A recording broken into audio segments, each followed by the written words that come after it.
same and more in 2019. And that is exactly why I don't think we can call this El Clasico yet. Fnatic, they're waiting at the top, and it'll be up to this new SK to show us if they can live up to their enormous legacy. It is time for the moment we've all been waiting for as we start the very first LEC season with Fnatic versus SK Gaming. Thank you so much, Sharks. Ladies and gentlemen in Berlin, welcome to the 2019 LEC Spring Split. I'm Quickshot, he's Vedius, and we're about to jump into game number 1 of the European 2019 season.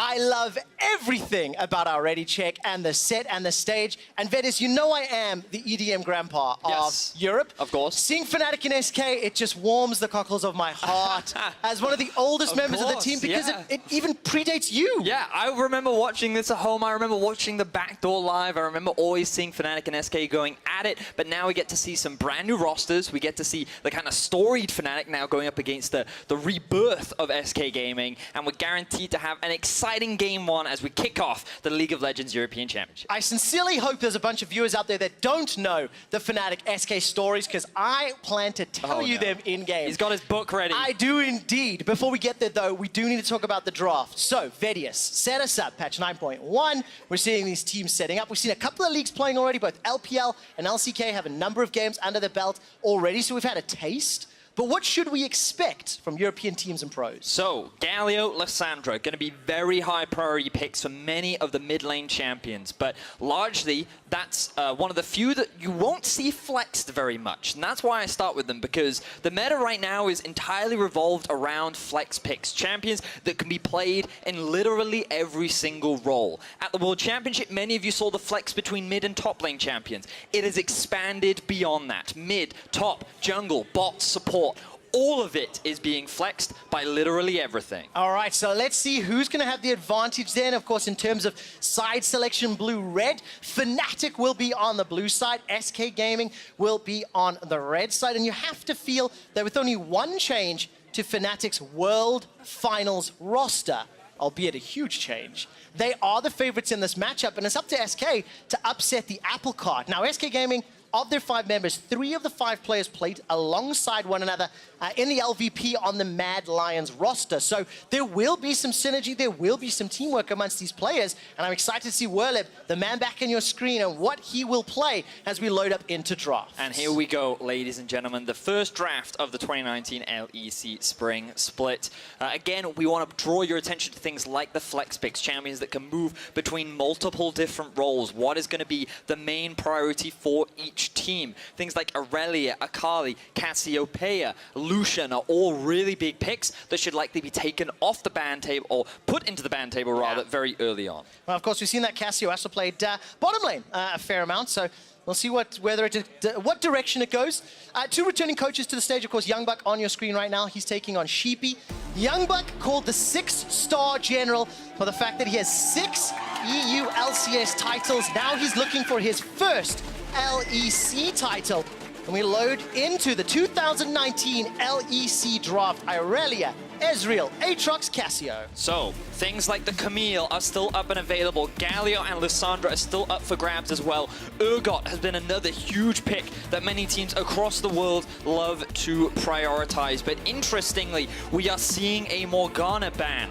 Usually, across the world, Rakan has been one of the most prioritized champions. Things that provide engage in terms of the support pool. So taking the Morgana away is either a target ban towards Dreams, or is something that Fnatic just don't want to deal with. Is Rakan first pick worthy? Oh, not yet. There is too much left available right now. Remember that the Akali is still up, the Galio is still up. Urgot will be taken away though, and I feel like that with things like Camille still up and available, with the Galio still up, with Lucian still available, it's going to be a very immediate lock-in for Fnatic. It's so exciting to be in a meta where there is such a diversity of champions available to play. and Fnatic will be locking in Lucian. It is Reckless's Fnatic, especially with Soaz and Caps gone.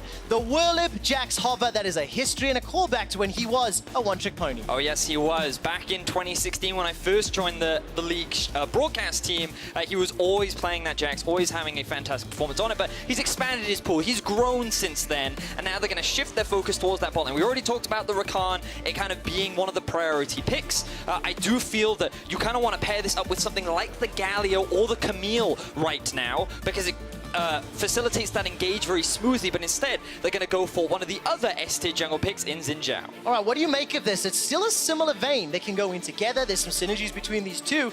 But what does Fnatic have to do to respond, knowing they've already got this hard gauge? Galio's still up if they want to give Nemesis a safe lane, safe type of game. If I was Fnatic, I would look at the Camille-Galio combo right now. I think it offers really strong early rotations, kind of setting up the lanes on both bot and top. It also is a very strong 2 versus 2 mid-jungle duo. And if you've already got yourselves a Lucian, you're effectively grabbing yourselves 3 S-tier picks right from the get-go. All right, let's see what happens. Next, Hover coming in sooner than later. Of course, Nemesis as well played for Mad Lions, former teammate of 3 members on the opposite side, and of course one of those counters to Rakan, Leona. Now this does surprise me. I thought that they would look to try and grab themselves the jungle pick, get that good synergy setup, but Fnatic are focusing on getting themselves a strong 2 versus 2, and what's stronger than Lucian Leona? This has so much kill pressure, even just from the level 2 mark, and Fnatic are here to make a statement that even though we've lost Caps, we still have Reckless, we still have one of the best bot lanes in the world. All right, so Lovers duo, Crown Shot and Dreams. Xayah Rakan taking on Lucia Leona by Reckless and Helisang. You've talked about Camille so much. Vedia said he's not bad. Taken away, so Broxer will have to dig a little bit deeper. Lysandro's the response as well over on the side of Fnatic, targeting Pyrion. And we'll need to see how these draft rounds out. What direction do you want to see the teams go?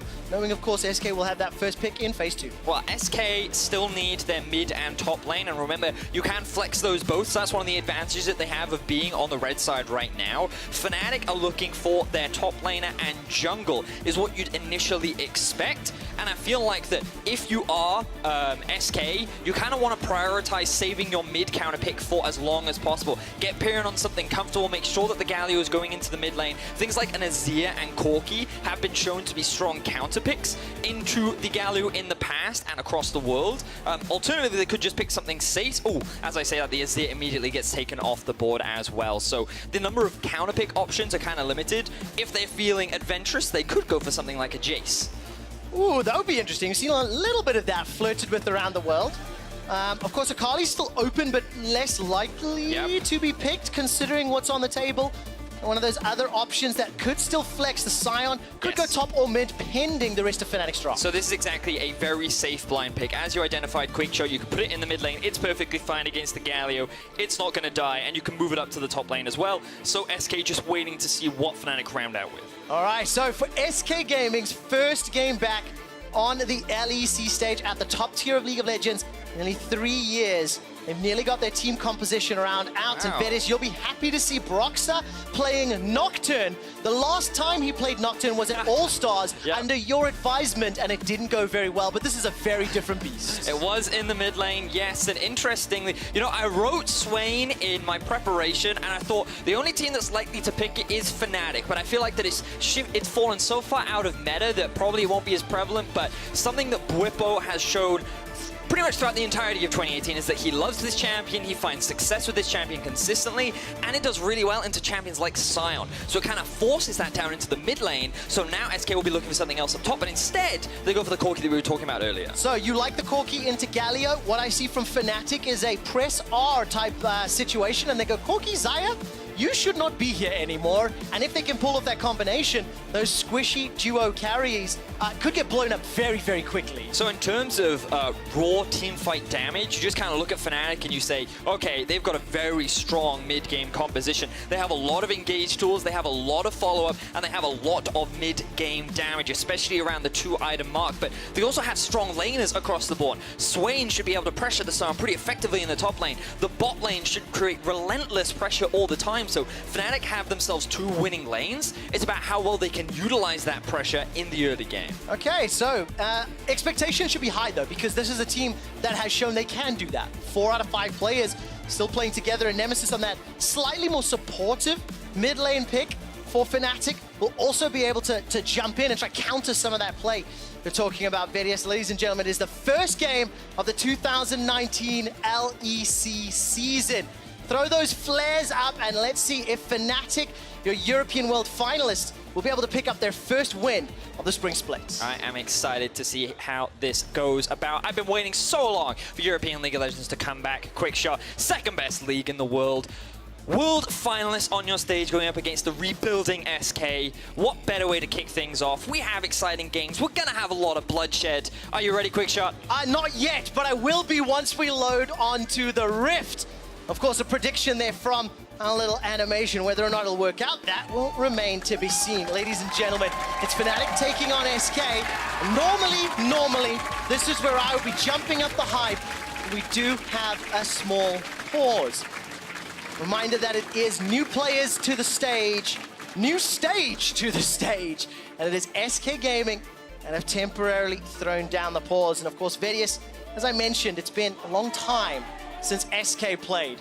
They were relegated late in 2015, and in actual fact, the last game that SK Gaming played in the EU LCS was against Elements. Ooh. Do you know who happened to be calling that game? Was it you? It was indeed.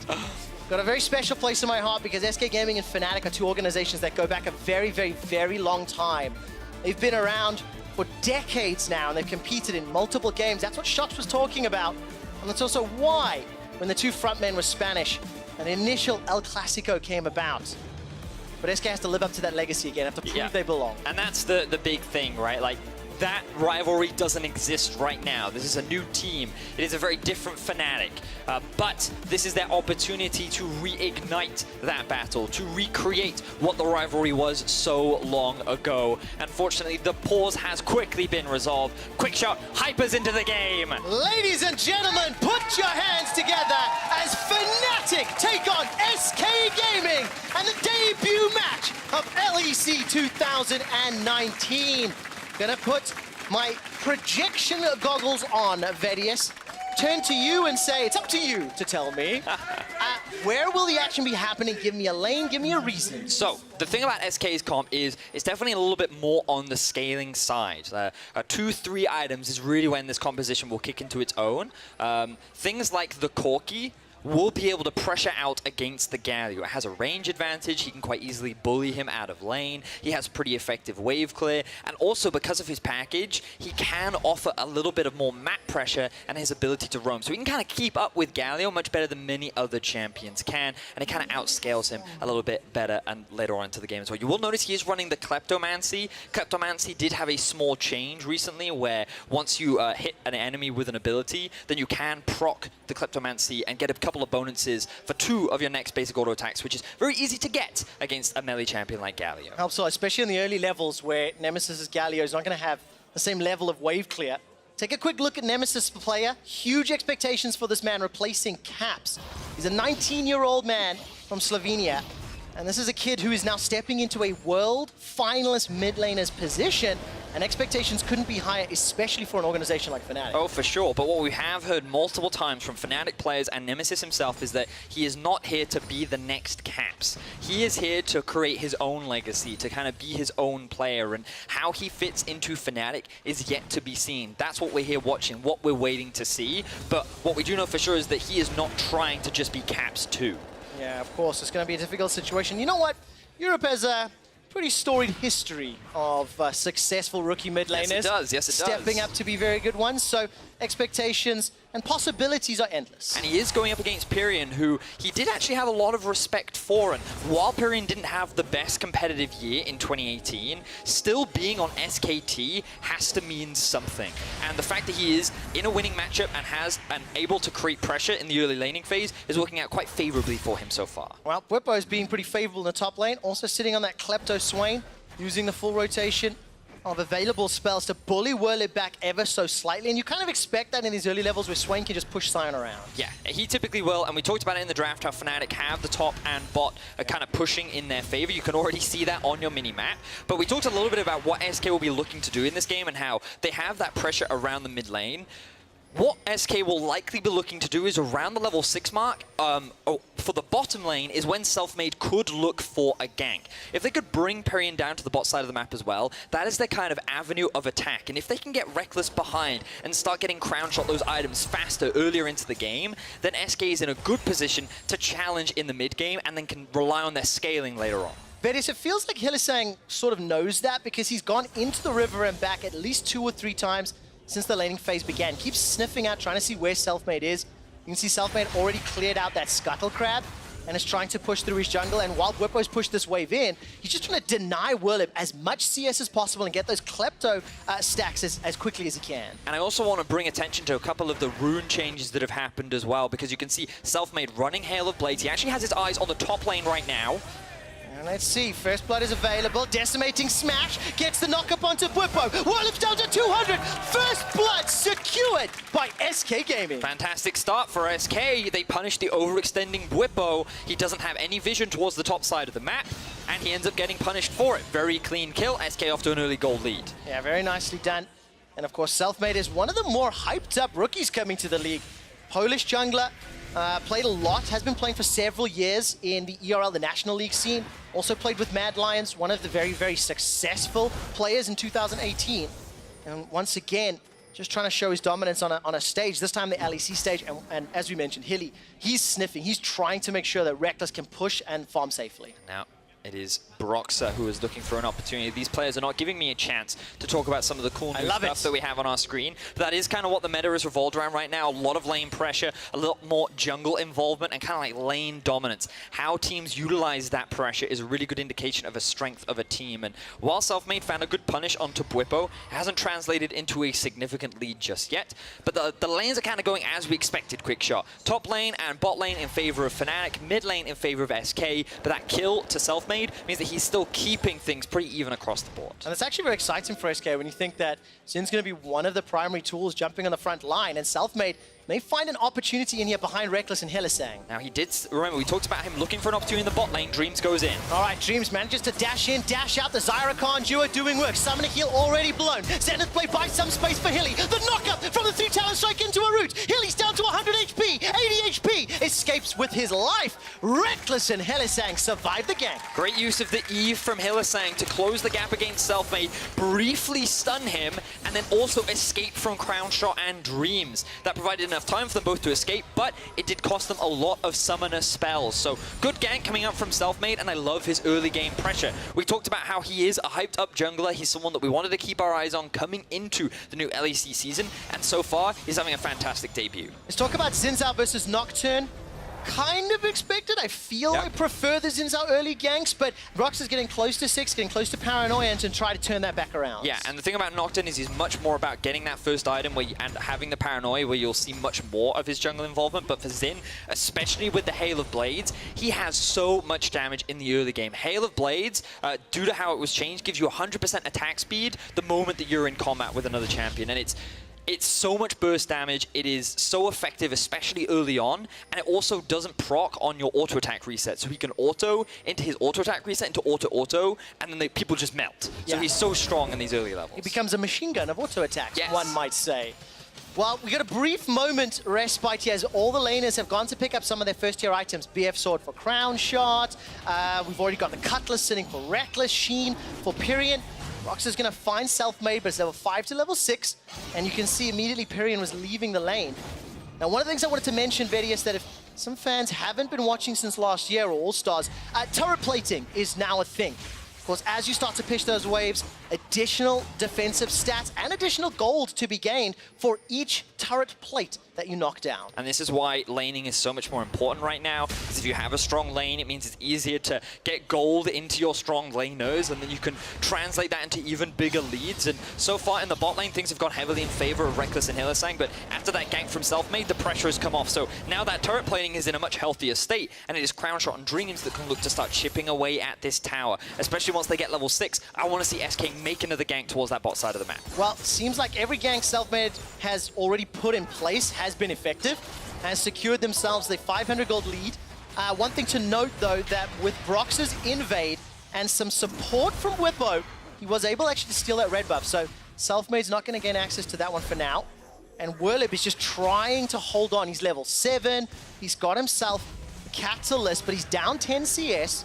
And Selfmade is just coming up to try to protect him as Whippo is just doing Whippo things, really, but it's also a matchup that is somewhat favored. Yes, the Swain just using his range advantage, bullying the Sion around. We talked a little bit about in draft how it can be difficult, but now let's kind of look at options for Fnatic, because we talked a lot about how SK will be looking for these couple of opportunities. Selfmade has made a lot of great things happen in the early game, but now the level 6s are coming through for Fnatic. Hylissang, when he hits that level 6 mark, should be able to work with the Nocturne to set up an effective gank, potentially diving up towards the top lane. Galio, Nocturne, Swain, really effective trio at being able to find these really good dive setups and making these plays happen. So now that these levels are coming through, this is where we should see Fnatic start being more proactive on the map. All right, Unstoppable Onslaught was thrown down. I was keeping my eyes on Selfmade because I thought he was going to be the one that's proactive.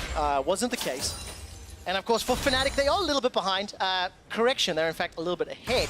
Thanks to those Kleptos and the CS that's been picked up in the top lane. Whippo's doing a lot of good work. So kudos to him there.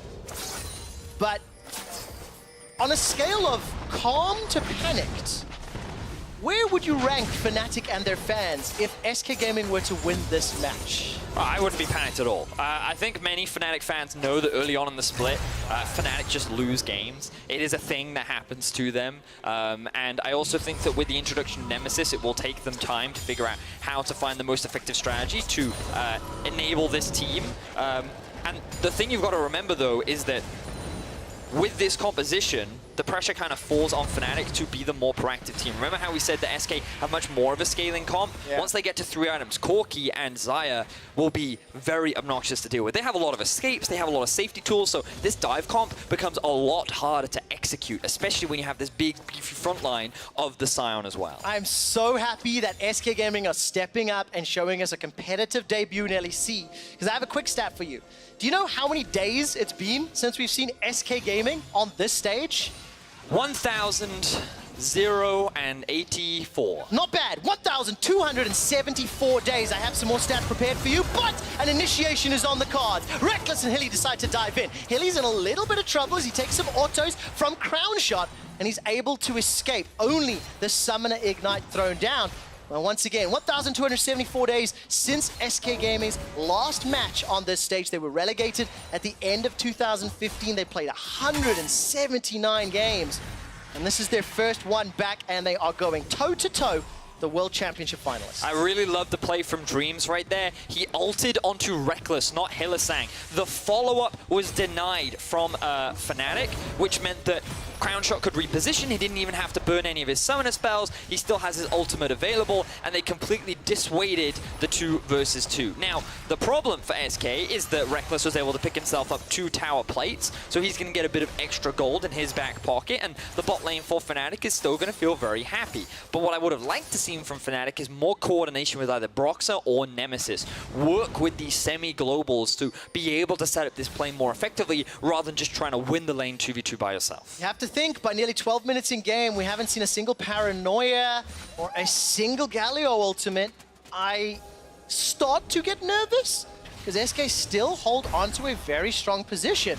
This time, Whirlip is going to be pushing into Whippo. He's got that Sion passive to work with, but look at the damage on Selfmade. Whippo tries to turn this one around. He's got the Demonic Ascension, has the ability to burst. Already used the Ignite and will just push that wave back ever so slightly. While that's going on, Hilly and Broxah, they're pushing mids. Now, Hylissang used to do this a lot in the summer split of 2018, where he would group up with Broxah and look for opportunities around the map. It looks like that he actually went towards the mid lane, and now the flash is down, he's looking for another shot. Oh, Pyrian's in trouble! The flash engage dodged away from really easily by Pyrian.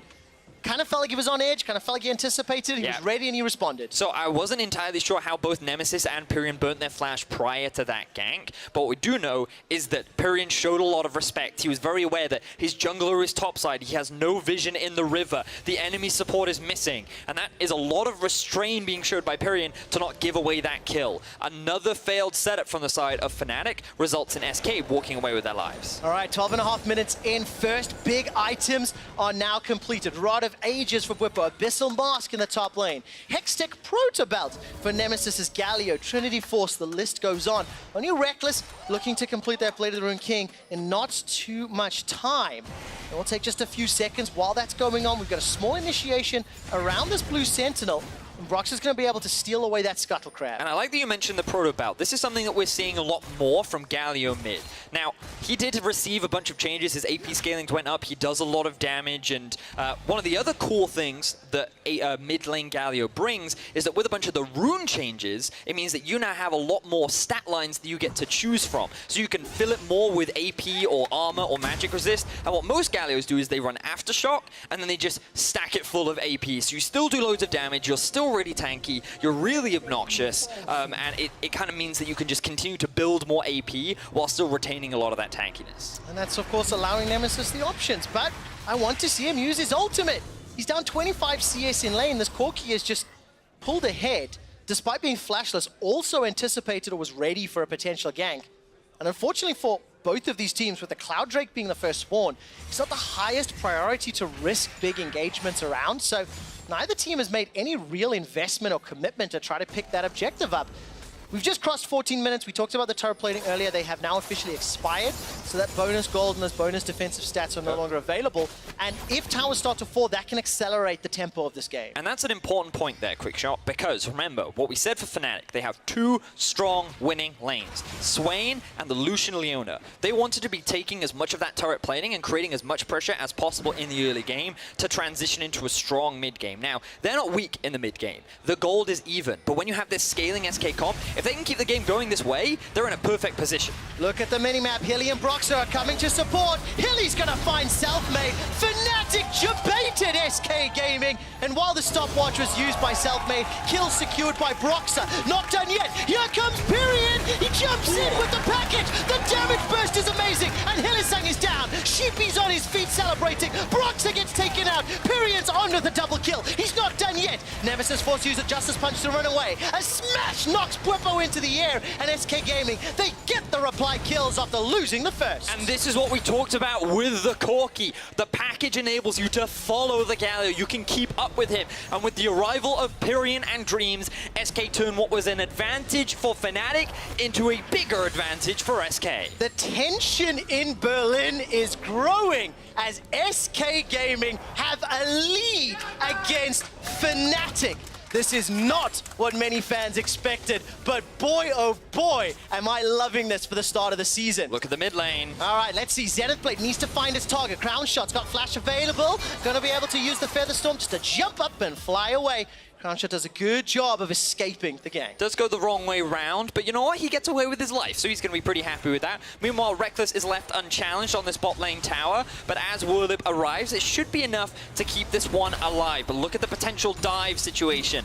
Broxer is making his way bot. Leona's hanging around as well, but nothing will likely come off the back of it. So SK looking pretty good.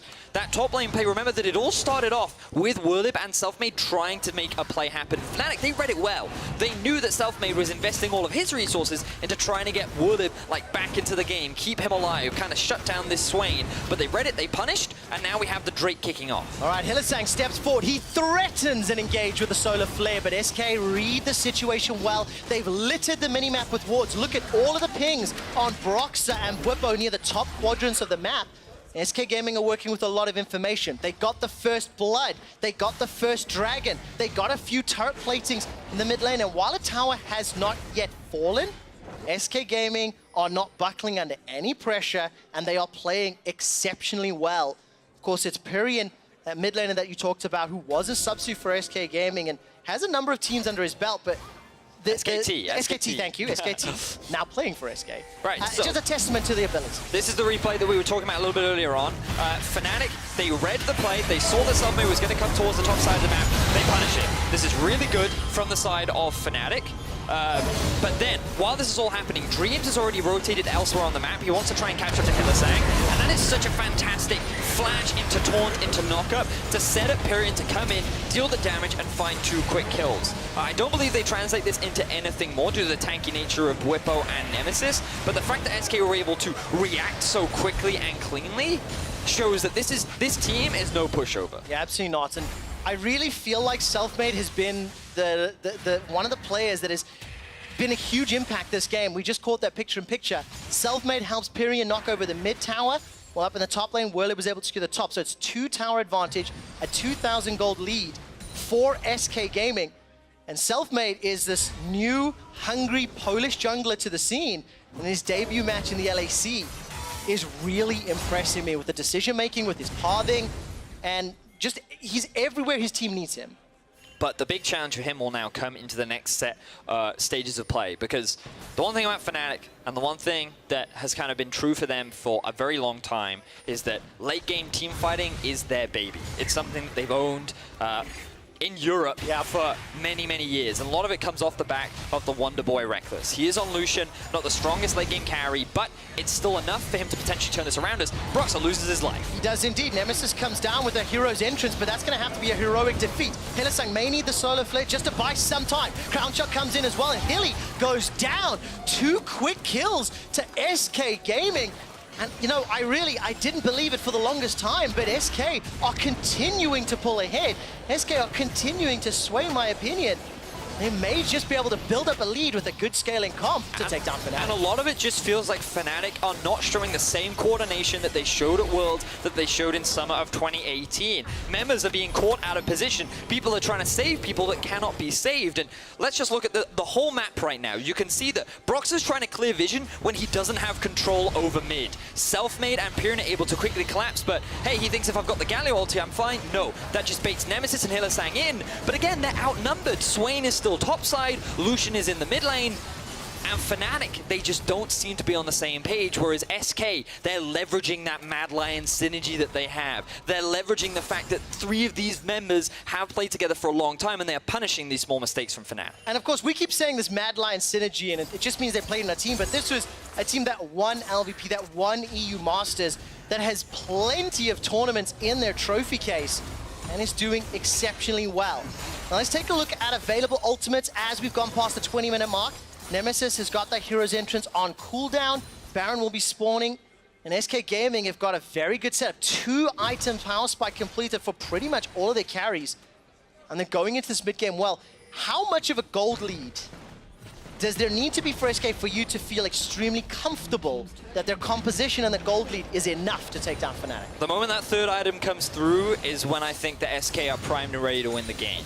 But until that happens, Fnatic still have opportunities. It's just about finding those picks right now. There are a lot of pick power on the Fnatic side with the Leona, with the Nocturne, but SK are doing a great job of just grouping up. Take a look at that. Dream stepping all the way forward. Hylissang's in trouble. The Zenith Blade does nothing. Goes golden with a stopwatch. Now all of a sudden, SK Gaming are on the retreat. Whirlib is being interrupted by Whip in the top lane. The burst damage! Not enough to kill Dream. Summon a heal. Keeps him alive. Fnatic turned that around, but it was the usage of stopwatch in the item pool for Hilly. It's now broken. He won't have that again. So you can see that Fnatic are not completely out of this yet. Good Galio ulti from Nemesis to provide a little bit more defense there for Hylissang. Push SK back. But then the moment a lot of the engage tools from SK were gone, they didn't have a front line to play around anymore. Whirlib was not in a position to just keep up. I mean, he wasn't even involved in the fight. He didn't choose to TP in, which meant that Fnatic could look for the re-engage with the Nocturne. And I don't think that the ult was the best decision. It cost Broxah his flash, which is a very valuable skill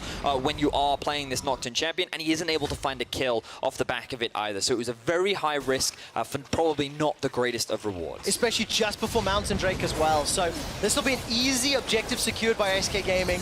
They've already got themselves that 3,000 gold lead, 3 towers to 0. They've got their 2nd Drake of the game. The Mountain's going to help them out. There is one small factor because Fnatic have got this like pick composition, if they can take down Pyrian or Crown Shot, that's an 800 gold and a 450 gold bounty. That is relatively easy to secure if they can pull off the dive combination correctly. While they do have a lot of pick power, they also have a lot of team fight power. The problem is when you kind of compare the two team fight comps, look at how much disengage is available on SK. You have Dreams, who can dive in, use its charm, ulti everyone up, and the rest of SK can disengage. You have the Xayah ultimates. You have Pyrian and his W with the package as well. Yeah. You also have the knockback from Selfmade's ultimate. So while Fnatic have a lot of strong engage tools, SK can just stop them from finding that perfect engage. All right, Rift Herald was used in the mid lane. Tower's already secured. Hylissang throws down the flare. Sitting on the back end is going to be the engage from Bwipo. He completes the teleport, but Dreams goes down. That's so far 1-for-1, support for support. The damage dealers need to be killed though. Broxah's taken out by Selfmade as he's on the retreat. Bwipo's looking for another kill. It's a 1-for-2 in favor of SK Gaming. And ladies and gentlemen, we have a dramatic pause as SK maintain control here in Europe. But when we get that replay back, I really want to bring attention to how well Bwipo played that fight. The flank that he found, the amount of damage that he was dishing with the Swain, just goes to show how strong this team fight can be from the side of Fnatic if they find the perfect opportunity to set it up. But with all these disengaged tools, it was incredibly difficult to lock everyone down. And while I praise Bwipo, Wurlib was doing the same thing. Yeah. Bwipo was diving onto the backline, and then Wurlib just goes, no, no, no, no, no, Reckless, you will stay here, we will play together, and then once my team is safe, then you are allowed to play League of Legends again. But he did such a great job of just stopping him from getting involved in the fight, which means that a lot of the damage, a lot of the follow-up just disappeared for Fnatic. Just a beautiful start to the season. And while we continue to investigate the reason for the pause, we do actually have a replay of that final team fight. So if I can ask production to bring that up, we'll take a look at exactly those plays that help define what you described, Vedius, and draw the viewer's attention to specifically what Bwipo and Wurlib did that you really like. So the engage starts from Hylissang, but look at how early the TP is coming in from Bwipo. Fnatic know they want to start this fight, but keep your eyes on what Wurlib is doing on the front line. He is just trying to zone the members away. He wants to keep Reckless out of the fight. And if Bwipo had just had that extra bit of damage, this could have been a huge team fight win for Fnatic. Bwipo and Reckless would have been more than enough to just melt through that backline, but Wurlib did a great job of just zoning Reckless away, preventing Nemesis from getting that extra bit of CC in, and it was just the two top laners just trying to do exactly what they can to try and win their team the fight. Well, unfortunately, it was not for Fnatic. No, it SK was Gaming not. continue to pull ahead. Just a quick reminder for you guys, obviously we have 4 more games after this one today, but tomorrow is the LEC's match of the week. It will be Fnatic taking on Origin. This is a legacy match of organizations that predates League of Legends, and Fnatic versus Origin is a matchup that back in the day was the best EULCS final that ever existed. Let's see if Origin can live up to the pressure when they set up on stage. But let's turn our attention back to this game. What does SK Gaming have to do to extend this lead further? We know that Fnatic have to find a pick, slow this tempo down. But how do SK prevent it? Is it Baron? The thing about SK's comp is, remember, I'm going to keep reinforcing this, they have the scaling. Sion is only going to get tankier. He is only going to get more obnoxious for Swain to try and kill later into the game. At 3 items, which the Corki is very close to reaching, he has too much damage, just too much.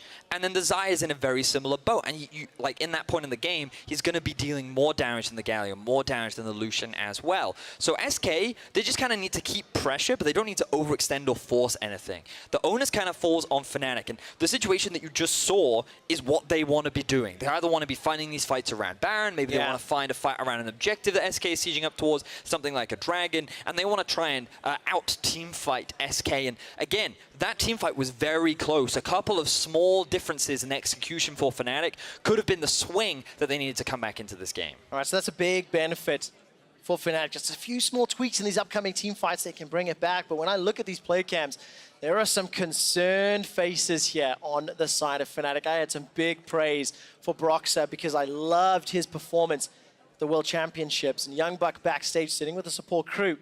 This is your 6-star general. 6 EU LCS titles consecutively picked up under the leadership of Young Buck. And he's looking to pick up the first LEC. Now, it's a long season. There's 9 weeks of games. This is the very first opportunity for Fnatic. They play Origin tomorrow. But what a headline it would be for SK and Origin to potentially beat Fnatic All right, so in week 1. There's that, right? But you look at SK and they play Misfits tomorrow. And you know how, I don't know, for those that may have listened to the Euphoria podcast, early on in the split, something that Frost was very adamant about was that maybe Misfits won't be that strong. She actually put them down in 8th, below SK. And then you kind of look at how SK are playing right now and you're like, you know, and you're kind of like, oh, that could also be a really exciting matchup. So LEC is already proving that we have a lot of new teams, a lot of competitive teams, and some new names that are looking to make a statement. It is, and of course, you know, we are praising SK a lot because they are doing a lot of good things. We do need to call out the fact that Fnatic have not pulled the trigger on those ultimates frequently enough, in my opinion. I feel they could have been a little more proactive. I agree.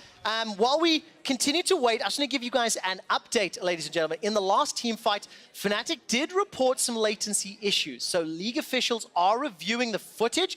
We use a software called Shadowplay that will allow them to watch from the players' perspectives. While League officials are investigating, we will continue to buy some time and then get ourselves pushing forward for the remainder of the game. For Fnatic, it's all eyes on them. For them, it's everything to lose, so to speak. You know, they come back as the second best team on the planet to Europe. That's very true. And I mean, we have to give them the benefit of the doubt that they are missing some of those components. They are indeed. They are indeed. Still doesn't make it less dramatic. That's very true.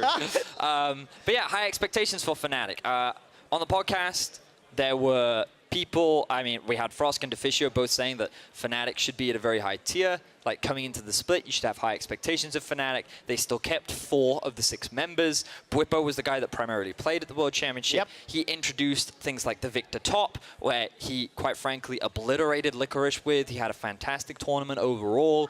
And kind of expectations were very high. Even with the new rookie Nemesis, people weren't necessarily expecting him to just come in and obliterate everyone, but expectations were still high for this team. And across the board, a lot of people didn't really know what to think of SK. People were familiar with some of their players. People saw, okay, I recognize some of the Mad Lions players. Okay, they've got Pyrion. I remember Dreams from his stint on the Mysterious Monkeys. He showed some cool stuff. He showed some, and he played a little bit as the sub for Vitality last split as well.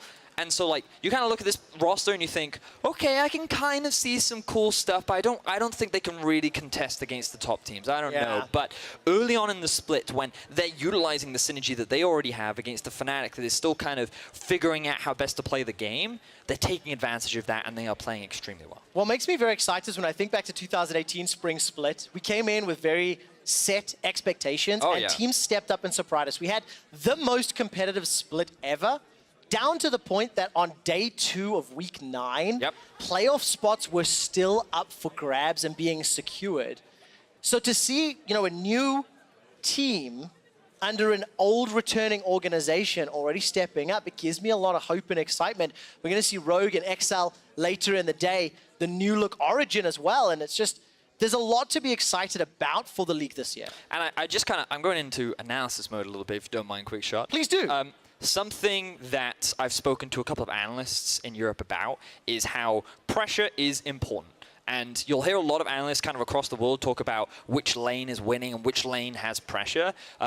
But the difference between what makes a good team and a great team in the current meta is how you utilize that pressure. And it's all well and good having a winning lane, but if you don't take advantage of it by either translating that lead to other lanes, maybe snowballing for early turret plating, if you don't try and take advantage of that, then you're kind of missing on opportunities, and it gives the other team windows to take advantage. And what we've seen in this game is Fnatic haven't had an opportunity, or they haven't really shown a willingness to try and use the strength of their lanes. Instead, they've just kind of reacted a lot to what SK has done. And I think it's so important that you highlight that, because on the side of SK Gaming, Pyrion is 3-0-3 on this Corki.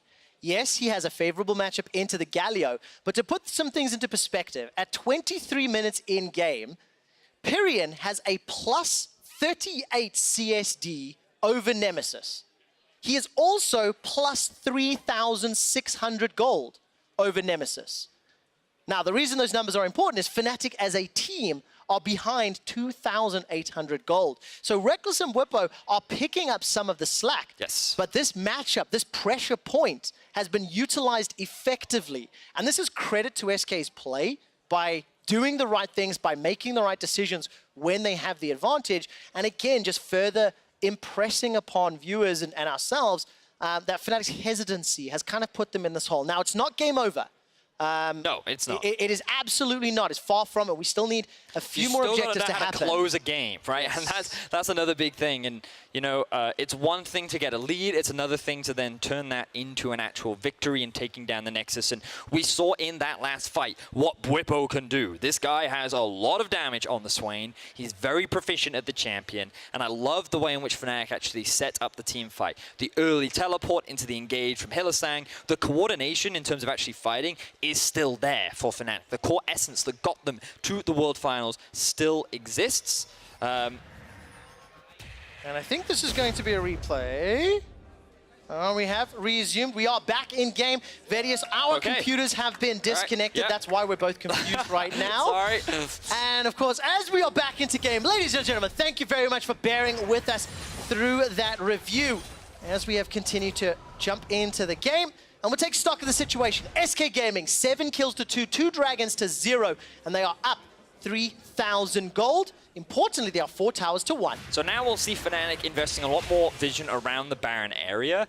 Not that they're expecting SK to suddenly rush it down, but this is going to be the big point of contention over the next few minutes. Baron, on the current patch, makes it very easy for teams to just end the game. It is at the 25-minute mark. Cannon minions start spawning on every single wave. And so if you pair that up with a Baron at 25 minutes, you can just imagine how strong that siege becomes, especially with things like a Corki and like a Xayah. And one of the big things that you said for me to look for earlier, Verius, was the 3-item spike. Pyrion has got himself the Storm Razors, Rapid Fire Cannon, and that Trinity Force already completed, and Crown Shot's working towards that Infinity Edge. So very, very high amounts of damage to be put out. Also, Summoner spells. There's no flashes yet, so you have to feel SK Gaming will probably wait for Pyrion and Crown Shot to get their flashes back before setting up for big plays. But they're fine for that. They're comfortable. Obviously, we have resumed just before we continue to look at the game. After reviewing the shadow play, League officials have not been able to confirm reports of any latency and have made the call, decided that we will continue to play through, hence the resolution of the game. And hence the fact that Fnatic are still trying to find their way back in. So, again, for them right now, it's about maintaining vision control, looking for a pick, waiting for SK to make that mistake. Remember, closing the game is still very different from holding onto a lead, and the lead isn't so insurmountable that Fnatic can't come back just yet. And this might be the pick they're looking for. So much damage on the self-made. He's got Flash available in support. Here come Dreams and Pyrion. The Valkyrie's available with the use of the package. Pyrion's on a rampage. A 900 gold bounty. It's going to get dove on by Broxah, but there's no follow-up. There's not enough damage. There's no Galio ultimate, and Fnatic are in so much trouble. Werlip escapes by the skin of his teeth. 100 hit points to speak of, and SK Gaming get 2 kills from self-made being caught. What started off as a big pick for Fnatic ended up in a huge team fight win for SK. They turned that around beautifully, and so much prop has to go to Selfmade. He remained calm in the situation. He used his ultimate to split apart Bwipo and Hylissang, and then he just relied on the rest of his team to get that collapse in. And Dreams, with the initiative to go for that engage, dive onto the backline, use that ulti because he knows that the rest of his team is going to follow up, was exactly what they needed to find those kills and get another big advantage over Fnatic. I am so impressed by SK. They stared down the barrel of the beast and they did not flinch. Exceptional play from the squad. And I'm starting to get very, very anxious for Fnatic because that's another team fight in a row with these little nuances, these little details where Nemesis's ultimate is not in combination with connecting with the paranoia. Had Nemesis and Broxah been able to land on Pyrion, potentially, with the CC, could have been able to pick up that kill and turn that around. But, you know, hindsight is always 20/20. The first thing we'll do is we'll look at the position of the mini-map when we go into the replay, because it's really important that when committing to a fight, you're aware of where all the pieces are on the chessboard. And what it feels like is that many of the times when Fnatic have tried to go for these plays, their pieces have not been in the right place, whereas SK's just conveniently happen to be in a position where they can answer it. And this, to me, feels like another situation where Fnatic, in an attempt to try and come back and get something back, they're going to try and... they overcommit to the play, and SK ends up punishing them. We used to say at terms of chasing the loss, when you are behind and you feel the pressure to avoid it, to come back when you're in that deficit. You make decisions, you try to force plays where you can get advantage. Now, Vedius, unfortunately, we do have another pause. Fnatic have once again reported issues of latency. Our league officials will be investigating. While they do so, we're going to head over to the analyst desk. Thank you very much, guys. Let's hope we won't be out of the game for too long. But luckily for us, there is a decent amount to break down because SK definitely coming prepared in their very first game back in the LEC. And at this point, quite massively ahead of Fnatic. How did that happen? I mean, for me, it has to start with Selfmade. Now, you heard Trevor and Andrew talking about Selfmade on the cast. You saw a couple of his early ganks. I just have to reinforce this. This is my jungler to watch. This guy is so good. And I think one of the reasons why Nemesis has so much hype around him and why the Mad Lions were kind of, you know, the baby step into the LEC, if you will, at this point, was because of Selfmade. And he's not just a mechanically strong jungler, he's a very intelligent jungler. I think you can even have seen it when he was in the European Masters, right? His Taliyah play there was impeccable. When he was in the LVP playing for Mad Lions, he did an incredible job. And it's the reason a lot of people see the LVP as like one league below the LEC. They have so many good players, and people forged that are going to be great in the LEC. And we had a lot of questions. You know, SK effectively gutted 3/4 of the Mad Lions, took that roster, put it on the spot. So we knew that there was going to be some inbuilt synergy between Selfmade, between Warlib, and between Crownshot, the 3 former members of the Mad Lions. But they didn't bring their shot caller Falco, the support. And so when you looked at the SK lineup, you're like, can this team be able to keep up on a macro level with some of the gods like Fnatic? And the answer so far has been yes. Lovely dragon rotations. They managed to get the Rift Herald. The fact that they got both the dragon and the Rift Herald because Fnatic were a bit late to the call just again goes to the fact that I feel like Selfmade, Warlib, they're stepping up and they're helping lead the charge. Absolutely, and that together with Pyrion in the mid lane as well. They just seem to be incredibly prepared and on the money in their very first game. So we have to put it on the side of Fnatic now and ask, are they then not exactly there yet? It kind of feels like it. You talk about that Mad Lions lineup and everything that's good about it. Nemesis is the one that we are looking at. Can we say anything towards his performance so far? I think the big thing for me with Nemesis is that he never wanted to be new caps. He never wanted to be the 0 to 100 mid laner who would 1v1 his opponent. He always said he was going to be this guy that would play a little bit safer, that would never lose his lane, but never really win his lane as well. And you saw that in this game. 38 CS behind on the Corki Galio matchup. He just wasn't able to make an impact. So Fraz, do you think that this is a stylistic change, that it's just going to take time for the whole of Fnatic to deal with? Of course, no man overboard. They have not lost this game yet, but SK is very well in the game. Yeah, let's be clear that with Fnatic's composition, it's just a single team fight before things are right back around. And when you do have that veteran experience, their ability to eat up so much on the map on any victory they get, mean that Fnatic aren't out by any stretch of the imagination. As far as Nemesis is concerned, when I watched him in the Spanish league, I noticed that he was very good at playing around his jungler. Now, of course, his jungler was Selfmade, who he's now playing across from. So he should feel very familiar with that. But with Broxah, I kind of expected the dynamic to be for Broxah to be that hard carry, which on a pick like Nocturne he can, but he doesn't have the same early game pressure as we saw at Worlds with Lee Sin. So for this iteration of Fnatic to be successful, I'm going to expect Nemesis to be that more backing up his jungler, Broxah to be a carry, and then playing around the top side of the map before they go down and pick up Reckless and Hilly for more of that big Fnatic team fighting. And I think the problem with playing around the top side of the map for the moment is Whippo is overextending like a madman in that lane. Got ganked by Selfmade twice because he was just well out of position, gave up first blood as well. You can tell they lack a little bit of the experience that Soaz would have had, where he knew when to step back, he knew when to give up a little bit of CS.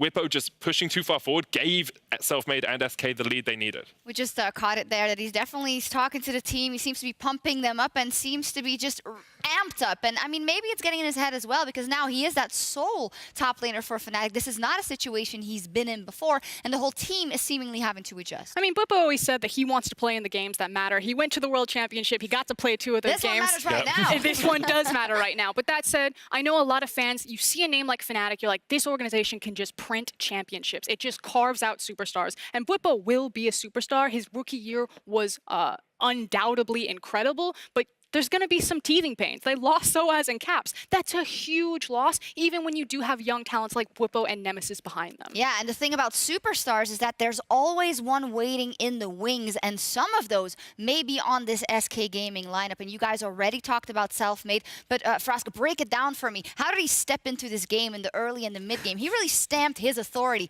on this one. Now, to be fair, he was always going to have the edge in the matchup, especially for the early games, because it was a Xin Zhao versus Nocturne. Now, it was, I believe, believe 2 or 3 early ganks that Selfmade got up. This was an issue with Whippo being overextended, maybe some calm breaks down. I don't want to just put that one on Whippo. Broxa could have been on the other side of the map, but then it just doubled down as Selfmade continued to lead to the charge.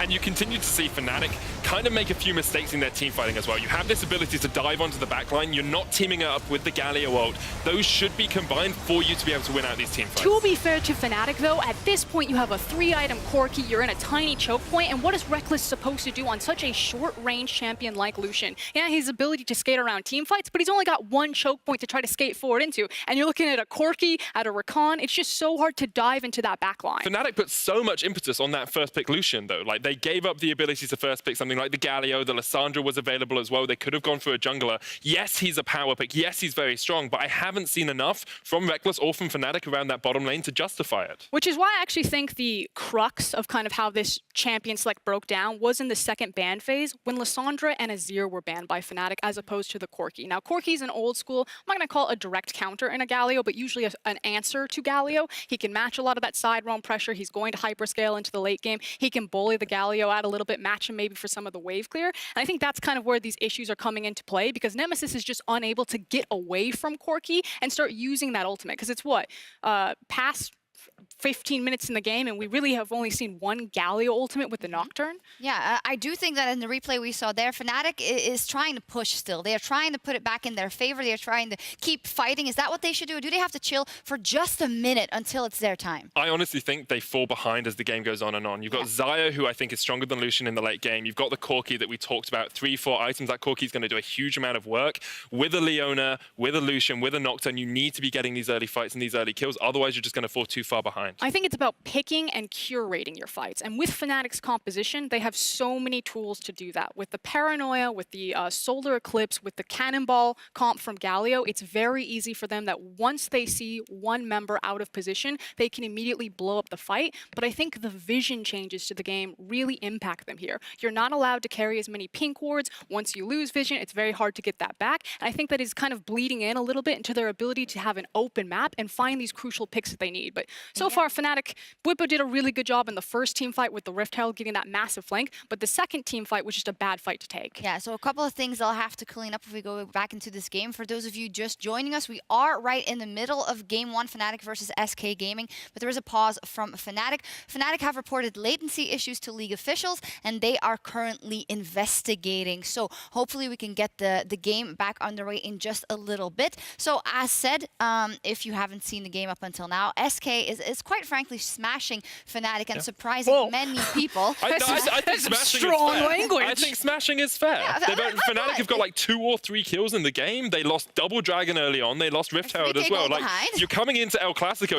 You're the first game of the LEC. Fnatic are getting smashed right now. Okay, I totally understand where you're coming from, but I'm just looking at like a huge bounty on Corki because he's been sitting there picking up the kills on the farm. We haven't seen the bounty system. You know, I don't think it's necessarily good enough that when this game gets snowballed out of control that like the bounty system's going to be what evens the tides. Hey, who knows? But again, it's a single team fight, and Fnatic are in a team fight oriented composition in a play style that really suits them. So right now looks really disastrous, but because it's Fnatic, you're just sitting there like, they can definitely come back. Until that Nexus is done. Yeah, unless it's IG in the final, they can definitely bounce back. Remind me of that game, Sharks. No, why I'm would you sorry. do that to Listen, me? I was trying to keep it control, but we've been talking for a while. Sometimes one of those burns just slips out. No, but the point that I'm getting at is they did get to the final of that World Championship with 4 out of the 5 people that are still on that stage right now. So in some way, this this time hopefully has helped them. So when they get back in the game, they can redirect their goals. But I don't think that means that it's the same Fnatic, and that's a fairly obvious thing to say when you're missing Zoas and Caps. But I think fans are still underestimating how important Caps was to the success of Fnatic.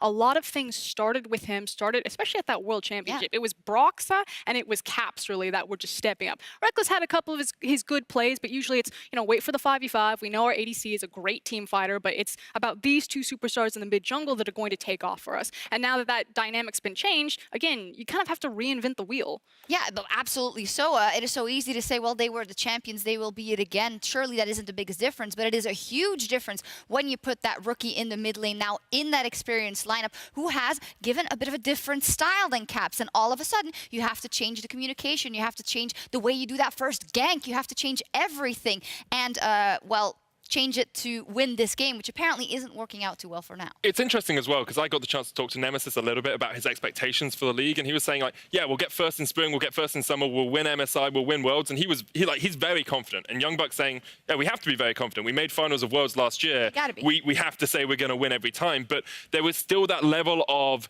anticipation for the first few games, because he knew he wasn't captain. He knew that he would have to find a way to work in the meta, and the team has to find a way to work around him.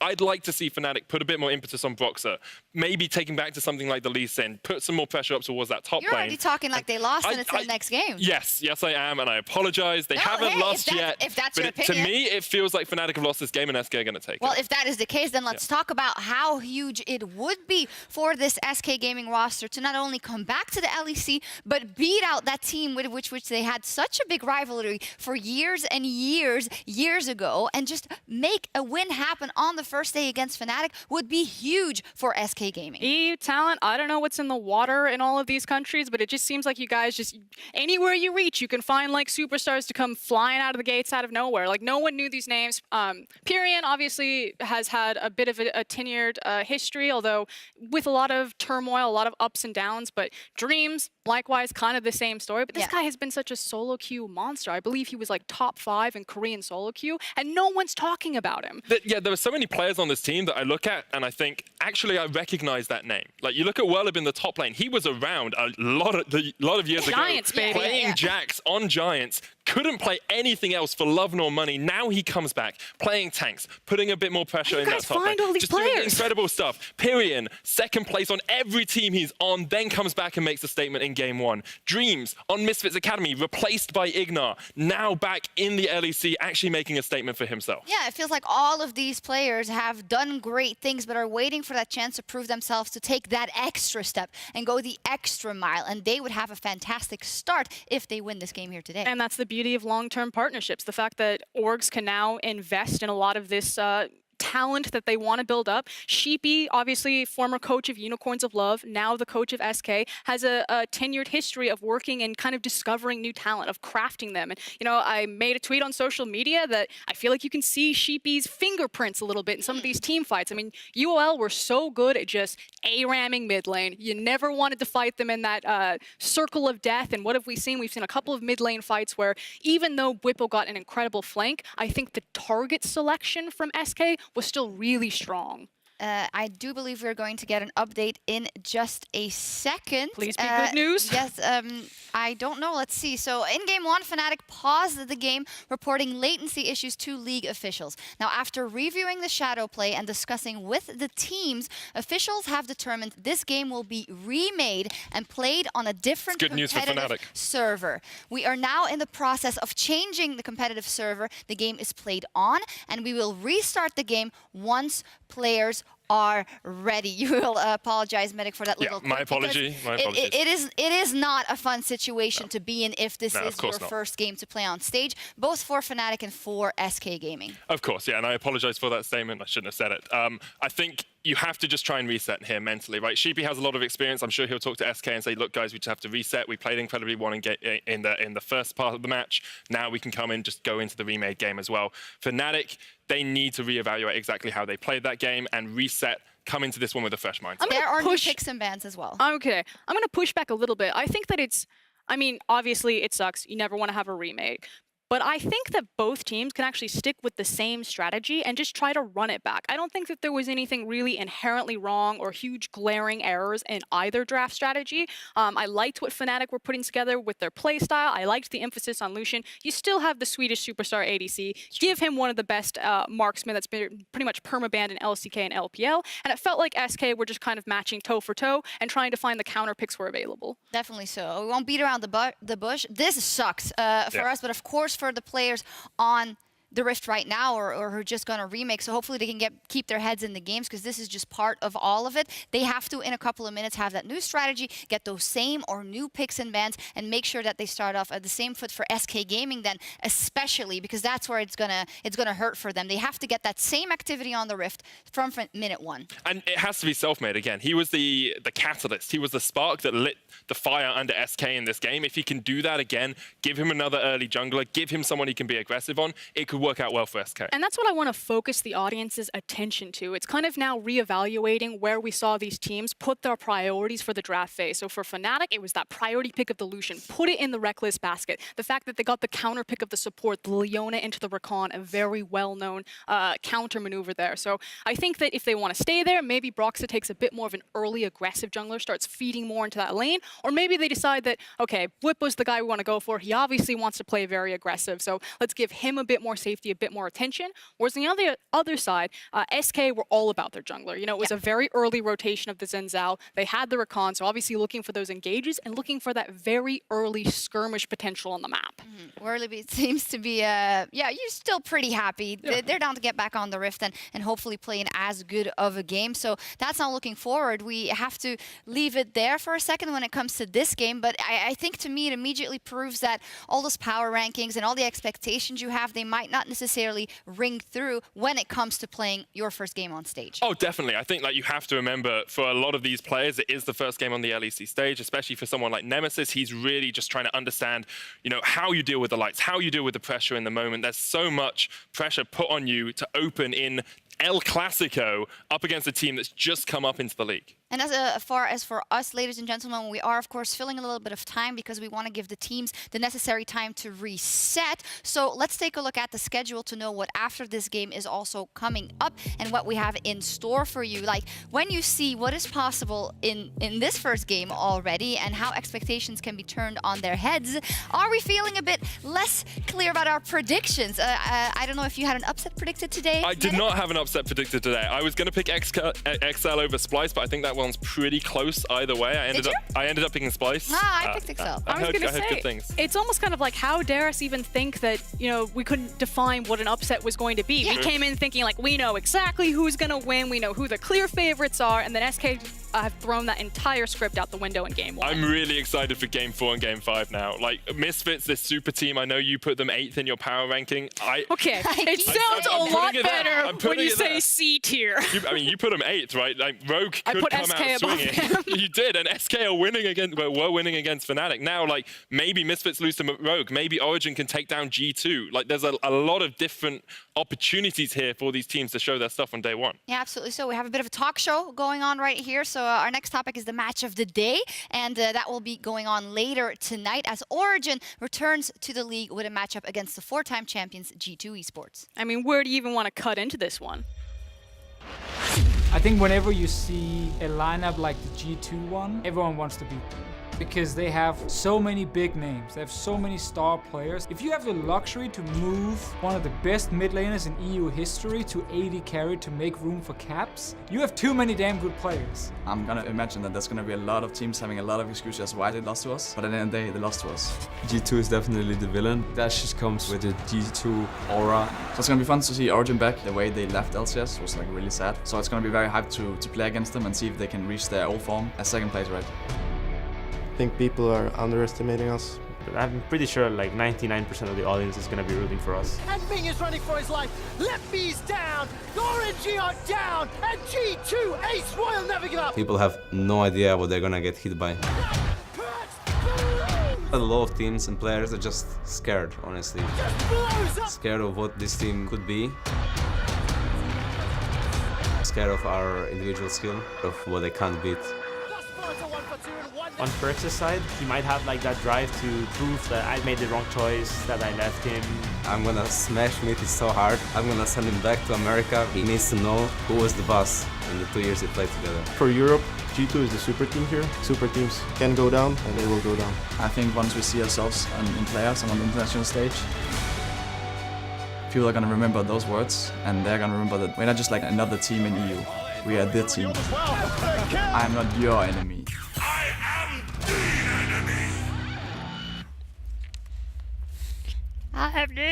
Chills every time. It's very nice. It is definitely nice to see that Caps hasn't lost any of his flair.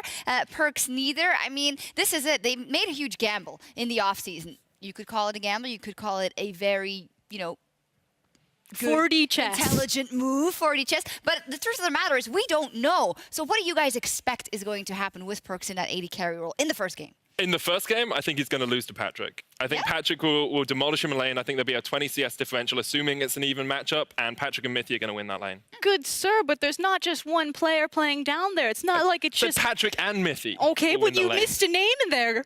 Mickey's fine. That's the thing, though. Everyone is always talking about the perks and the caps, and I get it. It's super exciting. But you're still looking at Wonder and Mickey, and that makes that roster terrifying. And I didn't even throw Jankos in there. He can do laundry. He can play Olaf. It'll be fine. 50% at a time.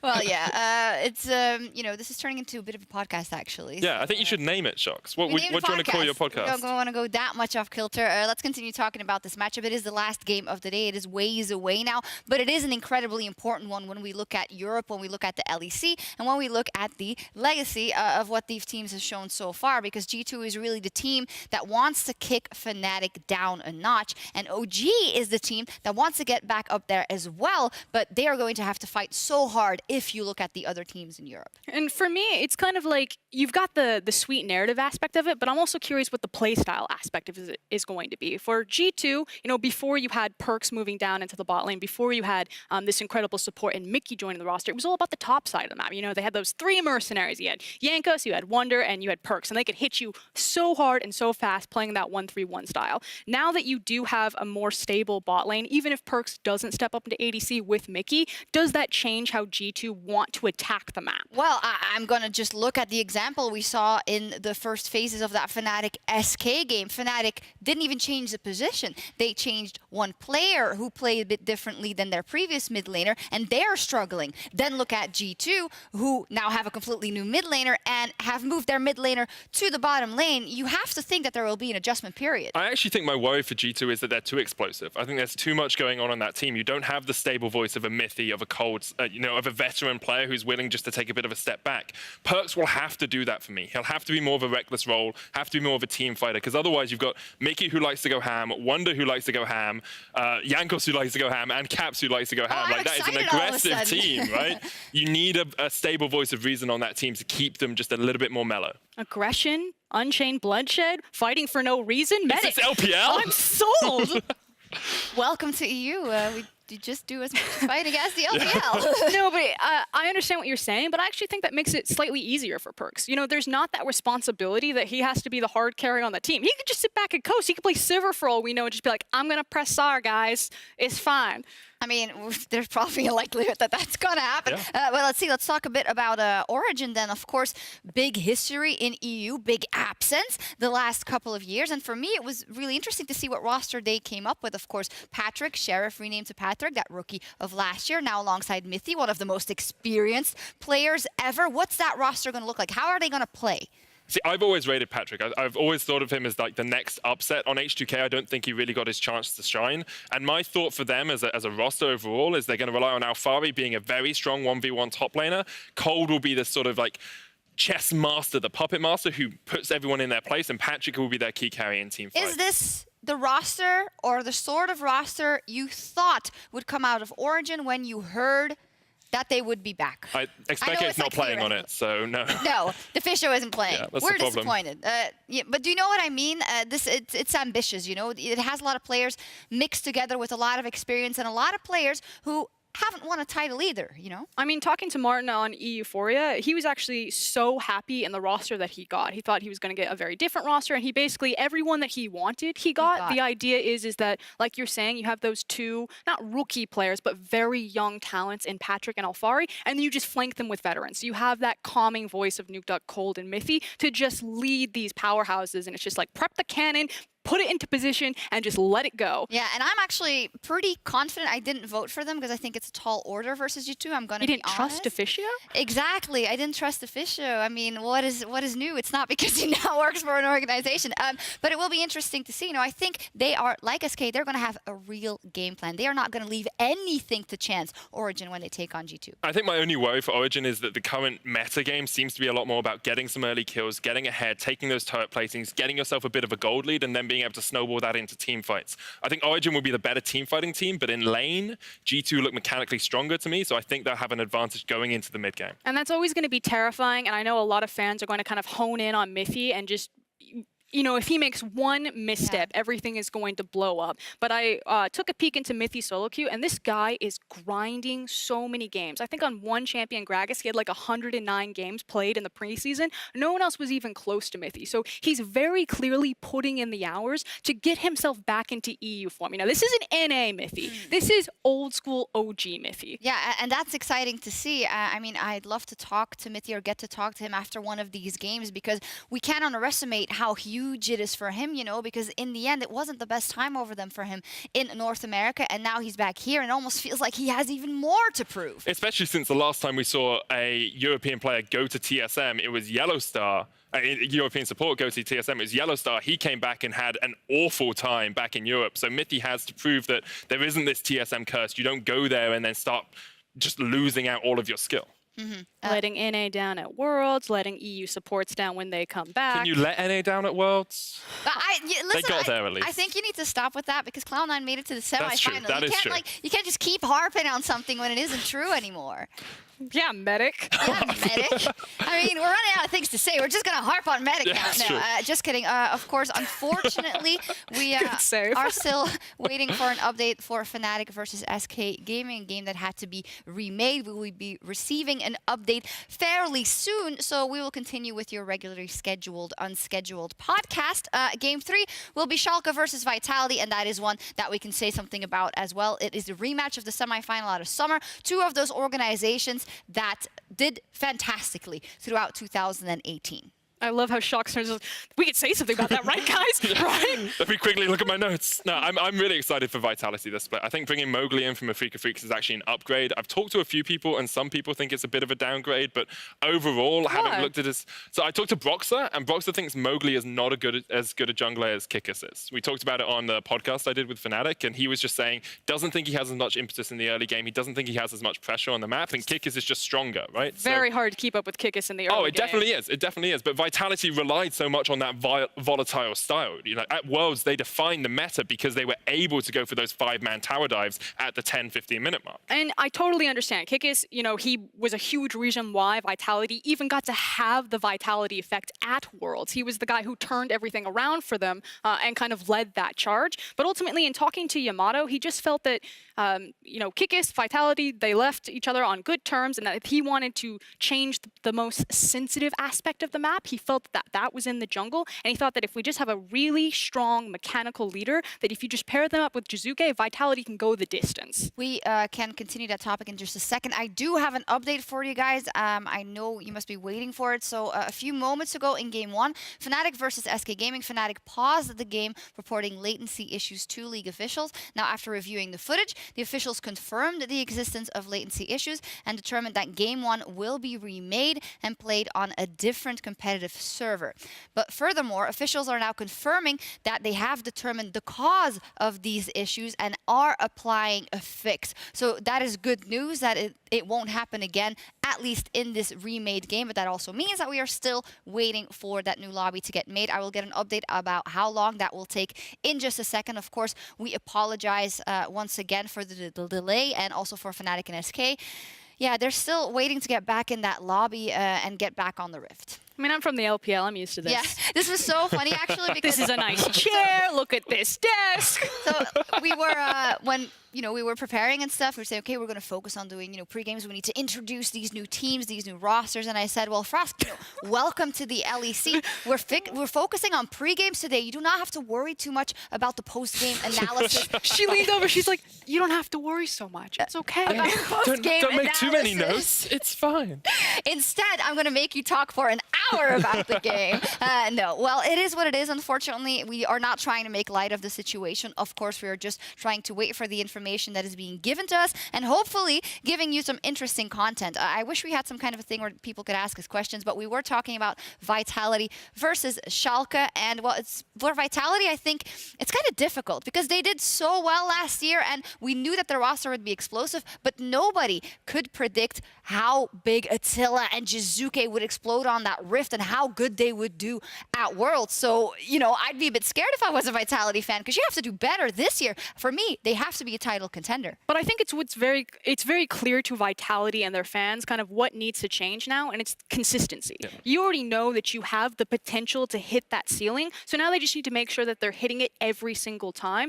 Yamato said that he didn't want to take shortcuts, that he wants to play hard compositions, and he wants to play what he thinks is ideal League of Legends. So Vitality, Yamato, they recognize, you know, we are contenders. We want to lift the cup. Yamato said it's either going to be spring or summer. Did he say he wants to play perfect League of Legends like starting now? Because some of the things I saw, it was great, but it wasn't perfect. It was just going in, going ham, and throwing everything in the kitchen. If it wins you the game, isn't that what League of Legends is about, Yeah, right? It It's depends what not your goal is. about, when people say perfect League of Legends, they think of it only in terms of like this beautiful macro dance. And it's not about that. It's about not taking shortcuts. You know, if we can't play something, if we can't do a certain formation, if we can't play a certain side wave or what have you, Yamato wants to address that and to fix it. You don't just want to band-aid over your mistakes and then just try to play into one narrow style.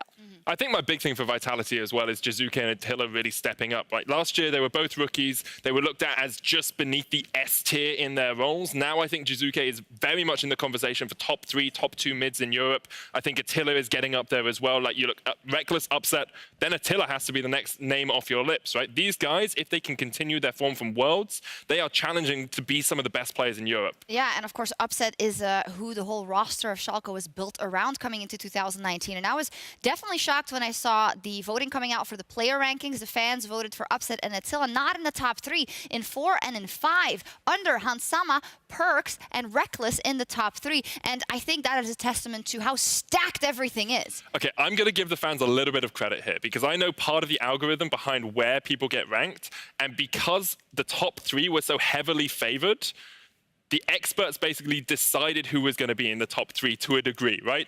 Obviously, the fans... You mean we can't laugh at the fans? No, obviously, the fans could get someone else into that top 3, but it was quite hard for them to do. So everyone would have had to put Perks 4th or 5th as a fan vote to get Upset into that top 3. Perks had a ton of number 1 Yes. votes and a ton of Number 5 votes. 5 or Yeah. super, super low votes. So those counted very hard for him. In fact, one of the few players that actually broke that algorithm and then made the huge leap back into the top 3 was Hillsong. Yeah. So the fans recognizing the power that Hilly had, putting him into the top 3, I think, who was our third? Ignar? Ignar. Yeah. Yeah, Mickey fell out. Oh, Yeah. rip Mickey. Rip it, Yeah, Rick. Mickey, sad for him. Yeah, well, a lot of players to look forward to. A lot of them are on the Rift right now. Yeah, we were talking a little bit about Schalke. I want to come to Abadaga as well in that mid lane. I love that name, by the way. I'm just glad I can pronounce it. I believe So, it comes from, is it Age of Empires the 3, sound yes. that the workers make? You should have Vedius. Abadaga. Yeah. yeah, Vedius does a dance. Wait, when he say it does again? So it's Abadaga.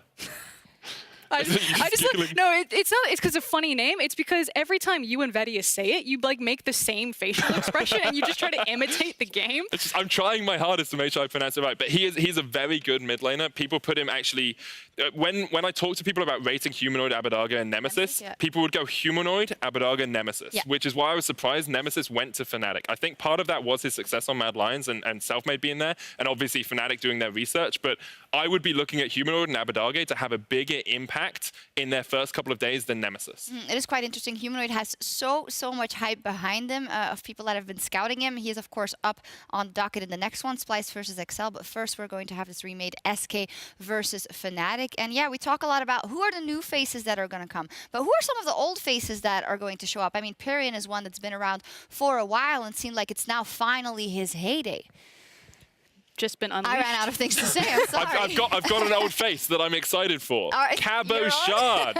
Obviously, are you calling me old Shock? That's No, so not- it's rude. I think she was trying to redirect SK versus Fnatic. Yeah, You want I to try was. again? I was. Okay, we can go to SK versus Fnatic if you want. Yeah, An old organization. an old organization, El Clasico. Yeah, there we go. So unfortunately, we are still waiting for the guys to get back in the lobby. Well, it is coming soon. Hopefully, I'm also waiting for an update myself. But the fact that the players are on stage, to my trained eye, Yeah, means it's that encouraging. we should be closer. And Definitely if you zoom in encouraging. very quickly, Yes? you can see that they're touching their keyboards. And their mice. Indeed. Yeah, there we see Joe. By the way, Youngbuck is back in the head coaching position, so he's also back on stage. How many stars? 6-star general, Why 6 is that, consecutive Medic? championships. Oh, thank you. And I mean, if there's one guy to make you refocus for the remade game, it's going to be Joey. I don't think he's going to hold any punches to these guys. I just want to know if they're going to change up the game plan. If suddenly it's not an ADC priority, but like a top laner priority. What would you do? Would you stick with exactly the same game plan, or would you move it around?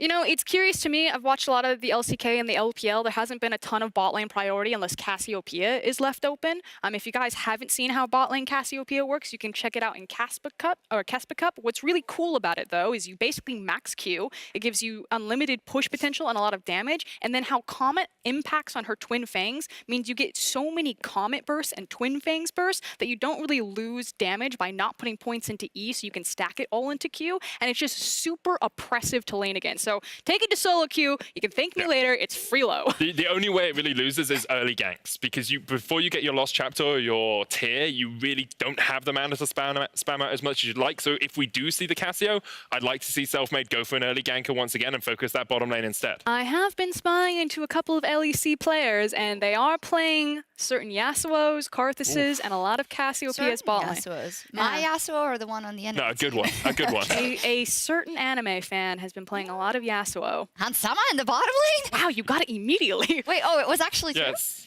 I think there'd be, yeah, it was. Oh. I think there'd be a really fun Guess Who game if you could just like. I don't know if we just gave away bad information or was it just. Nah, it's Well, no, it's in his solo queue. You can Okay, just go. good. Yeah. You know, I'm being careful here. As we see that the teams are on stage now, yeah, it's all about what is the plan going to be. In a way, I would just like them to replay with the same composition and see if the same things apply. But Cheapy's probably going to say to his troops, hey, we did it once. Maybe they've also done it in scrims. We don't know. We can do it again. I think the big thing for me, if I'm SK, is you didn't do it via cheese, right? You didn't do this like crazy 4-man dive top. You didn't do a crazy gank. You just played good League of Legends, and you put Fnatic on their back foot because of it. All they need to do is play good League of Legends again, and Fnatic will struggle. Were you there when I was watching all the Mad Lions games? And I just kept whispering to myself, Selfmade is so good. I was like, he's so good. He's so smart. They're not just winning because they're mechanically better. Because so often you see some of the kind of like other leagues really win off of mechanical talent because you just don't have that same caliber across every single team. But it was the fact that they had the mechanical talent and they just played really clean macro League of Legends. I was like, damn. This is so impressive. It was amazing. I felt like I was watching the LCK. Yeah. Oh my God. I mean, you know, not a very good region in the world right now. Well, how many semi-finals did they get at You can't see like my... All right. Okay, so I'm going to cut you off. Finally, we're going to get back into game very shortly, so let's send it back over to our casters. Well, we definitely are hoping to get back into picks and bans. Welcome back to the caster desk. I am Quickshot, joined by Vedius once again. And we can only apologize to all the fans who are at home waiting to Fnatic and to SK Gaming for this remake. It is a frustration and a pain that nobody ever wants to go through. But it is something that we have to deal with. So mental reset, go back to the drawing board. And I really, really liked what Medic and Frost were talking about on the analyst desk about how for SK Gaming, they won through good play. And for Fnatic, it was the reservation or the lack of plays that maybe cost them those leads. Yeah, I think we can be honest and say that this situation really sucks for SK, but they proved that they could put it to Fnatic. They punished them when it was appropriate. They took those small advantages and turned them into bigger ones. The big thing that we talked about was how teams utilize pressure. And SK did it much better than Fnatic did. And, you know, we talked a little bit about the synergy, how for SK it feels like they just seem to be more on the same page together than what Fnatic were.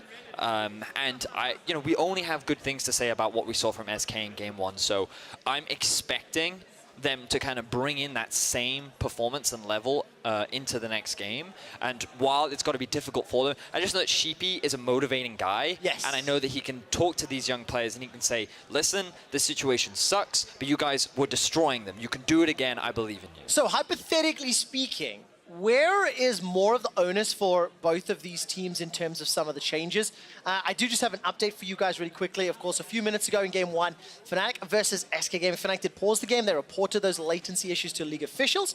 The officials reviewed the footage, and they did confirm the existence of those latency bugs. They determined that Game 1 will be remade, played on a different competitive server. If you are just joining us, officials also are confirming they determined the cause of these issues and they are applying that fix. That's why we're seeing the players on stage right now, getting themselves set up, getting their warm-up again. And the question that I was going to ask just before we ran through that is, do you think there's more of an onus on Fnatic to consider their draft? Because in my head, the Leona and the Nocturne were a little surprising. Well, you could kind of see what they were going for. I think they had a lot of confidence in their own individual ability, and they felt like that they could just win through the laning phase, which, due to some good plays from Selfmade, wasn't able to happen. So if Fnatic were to shift anything, it would be, in my opinion, to try and take Selfmade away from some of these strong early game junglers and instead force him onto something that he can't have the same level of impact with. Whereas if I'm SK, I'm a little worried about Bwipo's Swain. That was the big thing that I think really could have swung the game for Fnatic, and their actual team fight proficiency with that champion as well. So I think there are a couple of players that you could look to target, but a part of me also just wants both teams to do the same comps again, and then just see what happens. Maybe Fnatic believe that without the latency, they could still win this game. I don't know. I don't know what their mentality is. I don't know what their strategy is. We shall have to wait and see. Well, I do want to ask you about some of the target bans, the likes of that Morgana, the Lissandra. They, you know, the Morgana surprised me. The Lissandra made sense, you know, in terms of what we see in these tiers. But it's so interesting to me to try to get inside the heads of the pro players, because this situation does not happen extremely frequently. And even more so when you're this brand new team under the moniker of SK, you know, with 3 players from a different team, 2 new individuals joining the squad, and you are taking Fnatic down. There's all that added weight and pressure and expectation, so it adds complexities to this draft. It will be a completely fresh picks and bans, and it'll be very interesting to me to see who will be making changes, if any changes at all, you know? Yep. Fnatic, they're still on the blue side. SK will be on the red. They will have that option to counterpick. And I want to remind people, if you are just joining us, that flex picks are the hotness right now across the globe. They're the champions that can be flexed in multiple different roles, have the most value, because you can put so much priority on them early on into the draft. And then you can pretty much put them into any role. And that's the big shift between Worlds and now, is that literally everything can go into every role everywhere. All right, so everything into every role everywhere. That's where we're going to anticipate the draft to go. I am hearing from the production team and league officials that we are moments away from picks and bans. So once again, just want to reiterate that this is a frustration. We have changed those competitive servers, and we have, in theory, triaged those problems. Let's just hope that they do not creep back into game. Yep. See Wirlip as well as SK. Little cheeky grin there on his face. Wirlip back on the stage after a long hiatus, but not without victories and trophies in his belt. A lot of experienced players sitting on the SK roster.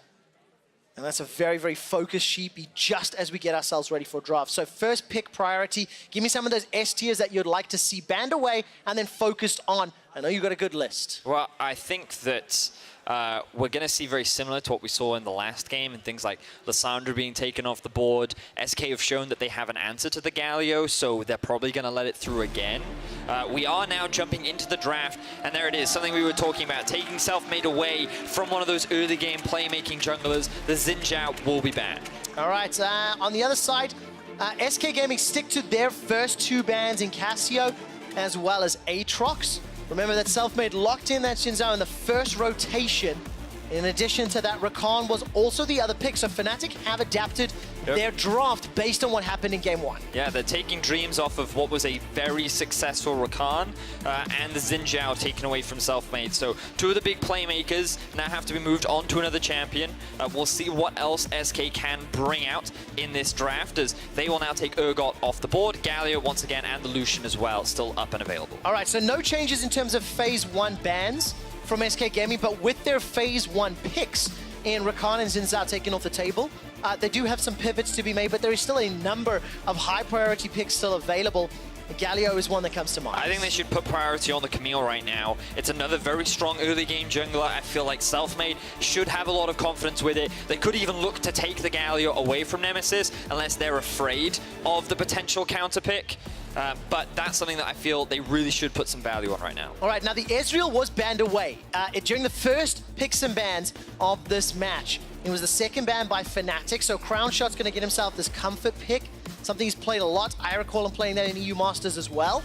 And the Camille was a phase 2 ban during the previous draft. You can see rattling off information a mile a minute. I was looking over the players during the game, and Dreams is incredibly vocal. He is dishing out information in chat the entire time, and he locks in his Braum. So Fnatic could go for Morgana here if they wanted to. It's a pretty solid pick into the Braum, but Tahm Kench is another one that's available. The problem with both those picks is they don't really synergize the best with Lucian, and I feel like that Lucian wants something that can kind of pair up with him to get into your face and provide a lot of lane dominance. The priority on this is to just deny it away from Fnatic's bot lane, but there we are. We talked about aggression, we talked about wanting to be able to get into their face, and Hylissangki's going to pick up his classic and memorable Pyke bot lane. One could say best Pyke in the world in 2018. Debatable. It is debatable, but it's one that you could defend. Over on the other side, Broxah will be playing a signature pick.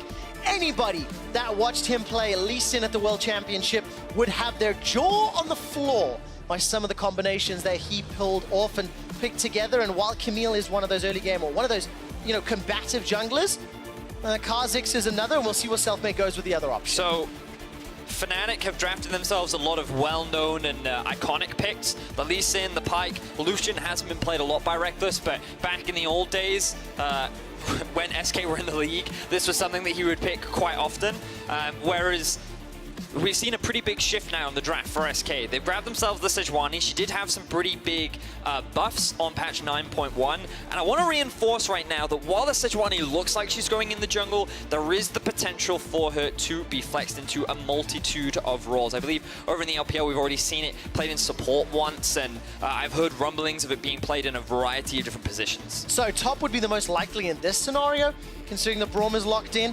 And of course, Werle played the Scion in the previous game, so got some of that jungle tanking is where experience. I would automatically Also a jungle, expect of course, yes, of course. But you've just got to bear in mind, flexing is a dangerous thing in this current meta. Yeah, again, scaling, team fighting more towards the side of what SK are going for. They're still leaving the Galio up, and notice, now that the Corki is banned, they're forced to ban the Galio themselves because that counter pick is unavailable to them. They want to take the Galio away. Now the big pick that's still up and available is that Lissandra. So I feel that Fnatic have to kind of put priority on that if they want to take away all the S-tier mid lanes. All right, Lissandra was banned away by Fnatic in game 1.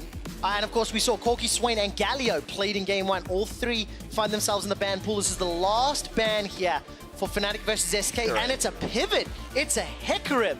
I'm scratching my head. Nah, it's Hecarim top, that's why, because Werle, one of his unique picks that he did often play a lot during the LVP season was Hecarim with Ignite Teleport up towards the top side of the map, and it looks like that Fnatic are just a little too afraid to deal with it. So what would that mean that Fnatic were wanting to play? If you don't want to deal with it, either discomfort or... It's some kind of tank or something like something blind like a Scion that they don't know, and they just don't want to have to deal with that obnoxious Hecarim, and I'm sure some people will be familiar with Licorice playing it at Worlds as well, but there's a Lissandra that we talked about, a lot of Freljords in this game, a lot of ice, but again, it just kind of reinforces strong team fight power, good scaling on the side of SK Gaming, and they just have a lot of utility. And the thing I really want to reinforce with Ezreal is after the W changes, he hurts so much more in the late game now. The extra damage that his W provides is ridiculous in terms of poke, and the fact that his ultimate now does like full damage to champions is so much more impactful. So keep an eye on him in these team fights later on. All right, so Scion locked in for the top lane.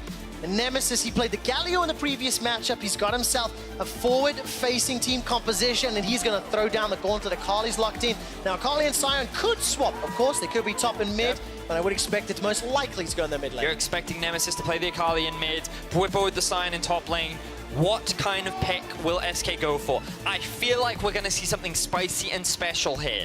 I don't know if the Jax is a great pick into the Scion. A Gangplank could be a consideration, something that they've seen over in the LCK. But yeah, in actual fact, he's going to stick with the Poppy. And I like this because you think about all the dashes and mobility that's on the side of Fnatic. And there are a lot of them. There's Pyke, there's Lucian, there's Akali, there's Lee Sin.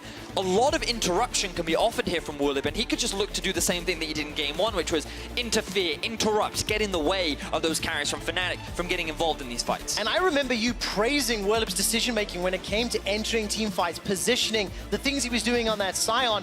They have a lot of tools under his belt with this Poppy, as you've already alluded to. I like, once again, this combination SK put together. It feels like the value of the team gets stronger the more members you add around. But for Fnatic, they have to fix the complacency, maybe, from Game 1. I wanted to see more Nocturne and Galio ultimates used when you've got a Lee Sin, a Pyke, and a Kali. Really, one of the only things you can do is go in and look for targets. It's similar game plan for Fnatic. They have a really strong 2v2 in the bot lane. Top is pretty neutral. Arguably, you could say that the Poppy has a slight advantage because she does pretty well into tanks, but Sion with his wave kit, it's just a very neutral, boring tank lane up at the top side of the map. But the advantage should go, once again, to Pyrion in the mid lane with the Lissandra. Often does very well into things like the Akali, especially during the laning phase. So, SK have one strong lane. Fnatic have one strong lane as opposed to two compared to last time. There are tanks up in the top side of the map. And what we saw from Selfmade was he loved hanging around Woolib. I want to see him try and invest more resources into the mid lane this time around. Utilize that Lissandra ultimate at the level 6 mark. Shut this guy down. Put Nemesis behind like you did in Game 1 and make Pyrion your primary character. Okay, I'll be watching his decision making and whether I can get in.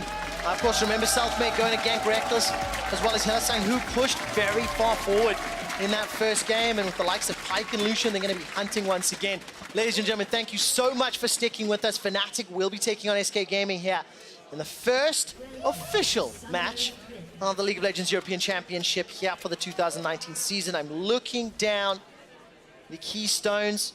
No gigantic surprises. And once again, Vedius, the changes into the 2019 season with the runes and masteries, allowing you to pick some of that adaptive force, for example, getting some additional AP, allowing you to invest in some other trees. And we're a little different than last year. Yeah, and that's one of the reasons why Lissandra kind of raised power. I will note that her passive was changed. If you haven't played Lissandra recently, her mana cost got reduced because she lost the free mana hits that her ult passive was. Now, when someone dies near her, she creates a reanimated corpse, which does a bit of damage, it slows, and like in team fights, it's surprisingly potent.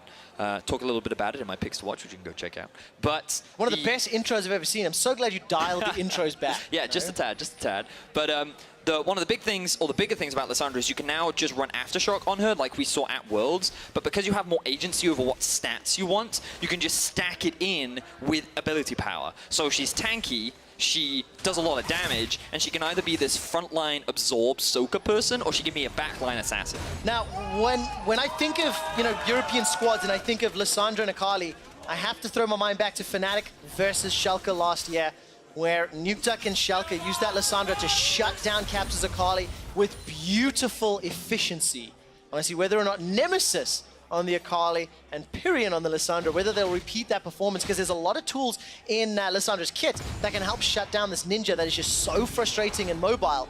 And once again, Whippo fancies himself a shot at Woolib, just trading back and forth, puts that ward down, and Woolib again losing out early trades at the low levels. Yep. Looks like it. Woolib, his positioning wasn't great during the laning phase, but Selfmade actually very early towards the top side. He recognizes the Broxers in the bottom half of the map, appreciates that he probably doesn't have a blue buff anymore, so he's immediately looking to cross map. So Fnatic controls the bot side of the jungle, or the bot side of the map rather. SK control the top side, which means that both Nemesis and Whippo have to play a little bit more defensively, whereas Reckless and Hillsang are free to be as aggressive as they want. And you can just see how the lanes are pushing forward, of course, with Reckless and Hilly shoving all the way forward.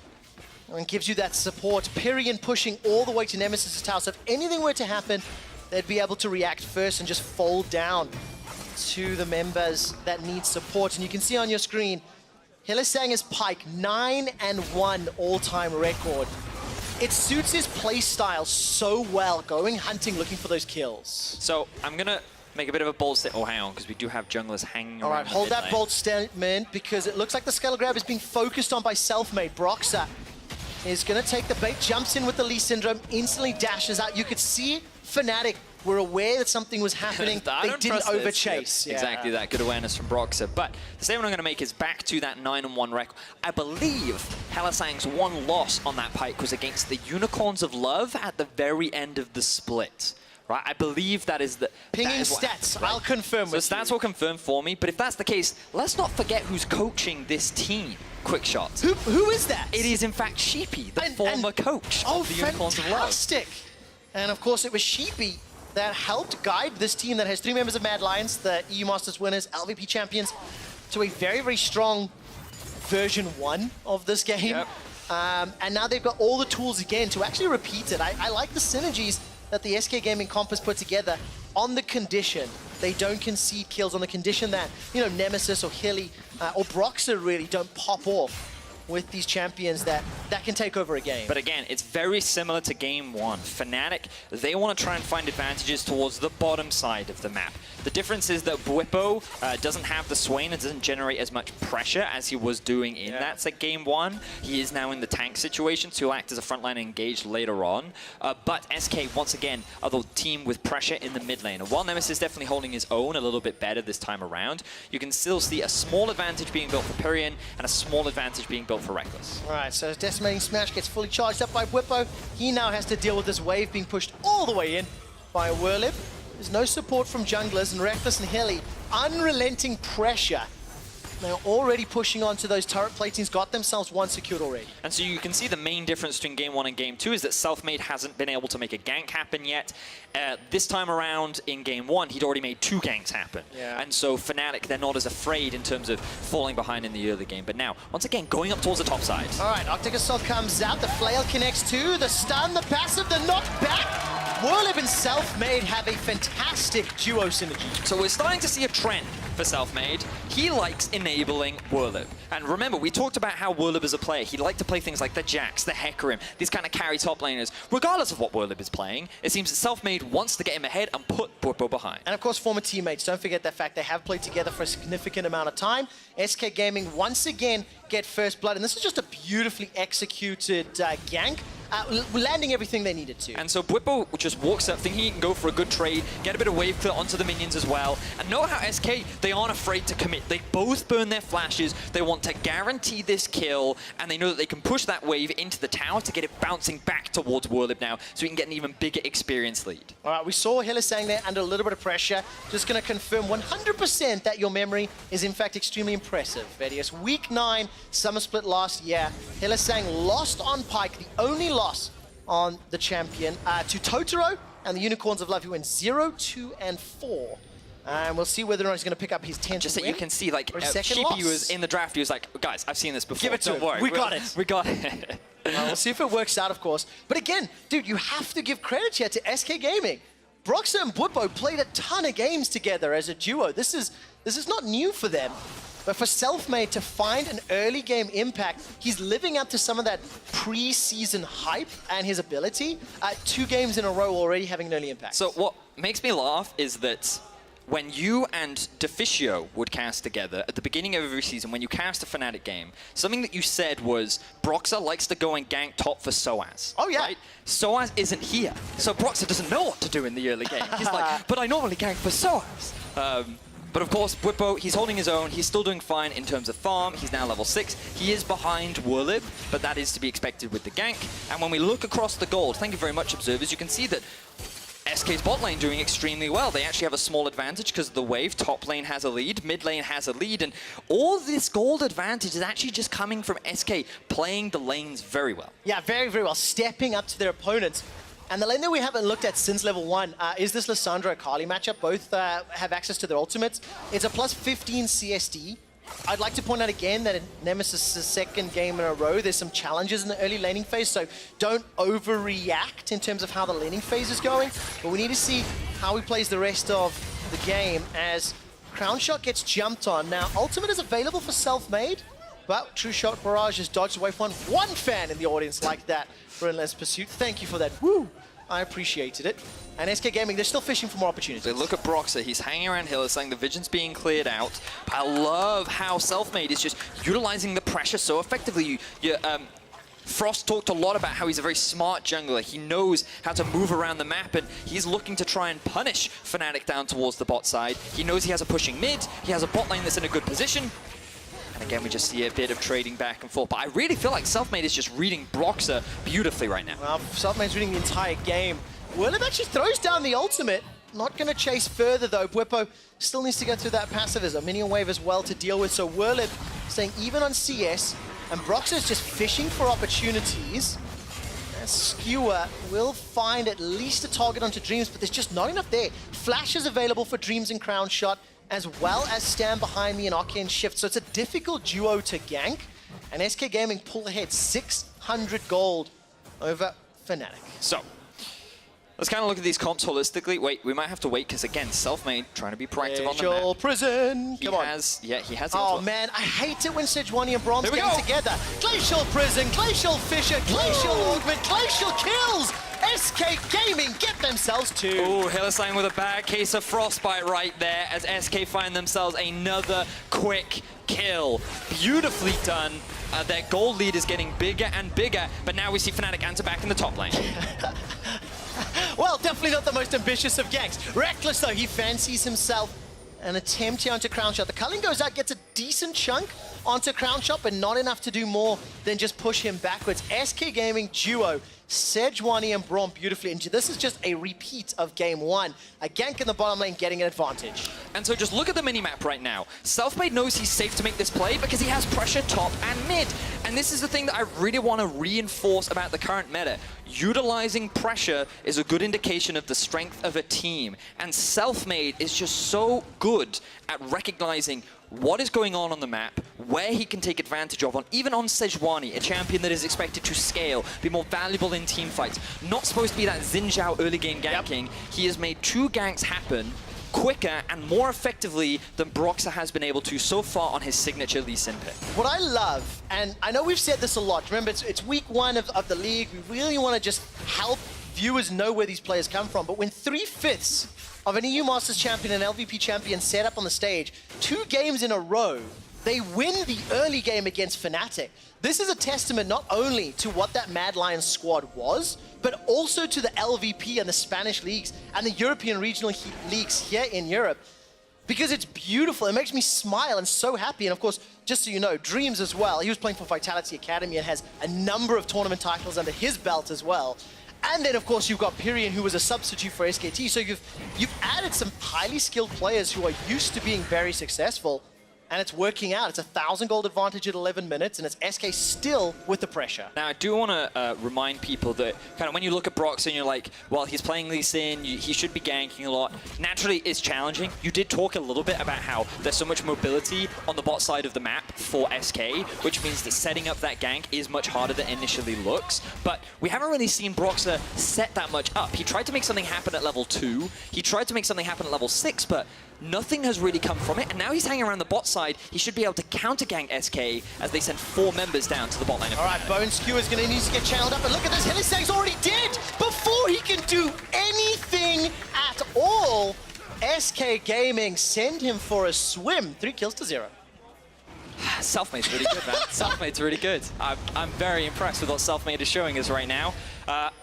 So, Pyrian, he rotated from the mid lane behind his jungler. That all started because Hylissang was just trying to defend a control ward. He didn't have the support in order to properly defend it, which means that he got punished. Now SK, they have their eyes set on the Dragon. They're sitting at about a 2,000 gold lead, and even after a remake had to be made, even after SK were primed and ready to find a win over Fnatic, they had to reset, they have a new draft, and they're doing it all over again. It's beautiful. They're just not tilting under the pressure. They're showing the quality and the caliber of the players. And look at this, despite Broxah seeing Selfmade and Dreams chasing Hilly, SK Gaming still make this work. Yeah, so you can see here Dreams, he's like, oh, well, I have a mid laner coming. The bot lane is pretty neutral. The only thing I have to be worried about is Broxah, but you know what? I have more numbers than you do. And Hylissang, he makes the mistake. He thinks he can hook Dreams under the tower. He's too close. He doesn't channel the Q for long enough, which means that the collapse can come down from SK, and they find themselves another kill, and it goes onto Crown Shot. So that bot lane that we talked about for Fnatic, the lane that they need to be snowballing, the lane that they need to be playing around, if we can flip over to the gold can see that I think it actually starts to go in favor of Crownshot. Well, there we go. Plus 300 gold. Crownshot's a great name, by the way. I haven't said it yet. Could be cousins of mine one day. Doing very well. 1-0-1 on this Ezreal. He's got that Iceborne Draw picked up. I know you did. It's all right. You're the youthful one here. I will teach you and train you. I was like, Crouch, is that because you say crowns a lot? I don't get it. Well, he's got his first item picked up, and now so has everybody else. Gunblade secured for Akali. Blade of the Rune King has been with Reckless for a little while, as well as a proto belt for Pyrian. So it's only really Whirlib that's looking to complete up in that top lane. But for the time being, SK are once again extremely happy. They're happy to go into the mid to late game, and they know they've got some scaling options on their side. So, because SK have been doing a lot, we've been talking a lot about SK, let's look again at Fnatic. What are their options? What can they do? Well, the mid game is still very strong for them. Lucian and Akali, especially once Akali completes that Gunblade, is very potent, and you have to respect her. Nemesis has demonstrated his ability to do great things on playmaking champions, and mid game fights is where we should see Fnatic trying to come back into this game, utilizing their mobility, looking for picks. But it might be Hylissang that gets picked instead. Oh man, Hylissang's been killed by Sheepy before, and Sheepy's looking to do it again. 0-3-0. This Pyke is just getting picked on. And I'm so impressed with SK's utilization of vision. Oh, Pyke, you want to try and clear this one out? Well, tough luck. You can see that he has no vision in the river. He can see nothing. He's aware that Selfmade and the Pyrian are around, but he doesn't respect it. And he ends up getting punished instead. He even has his flash available. Hylissang drops. SK find themselves another kill, and this time it goes over to Pyrian. You know what? I'm still so impressed. Fnatic at 15 minutes are down 2,000 gold. And we haven't seen Nemesis get involved just yet. As you've already alluded to, top side. level 11 is activated for Nemesis. There's a lot of Fnatic members coming up top. All right, Whirlib's going to be in trouble. The Culling's going to be available to Reckless. A full channel will most likely pick up a kill here. 1-2 turret shots. The stopwatch under the tower. Here comes Bwipo. Kill secured by Hylissang, and a lot of tower damage is already locked down. That's a dash forward there as Pyrian now joins the fight. Ring of Frost comes out. Gonna need to throw the ultimate on cooldown. Can't do so yet. The Ice Shard will not find the rage necessary. All right, Rift Herald was also picked up by Fnatic. They've got 2 kills already, and they're not done yet. Selfmade is now under trouble. Bone Skewer gets pulled backwards, and Brox is gonna go on the hunt. He needs to find that kick. He needs to find the damage. Hylissang steps forward, looking to body block. Selfmade goes down.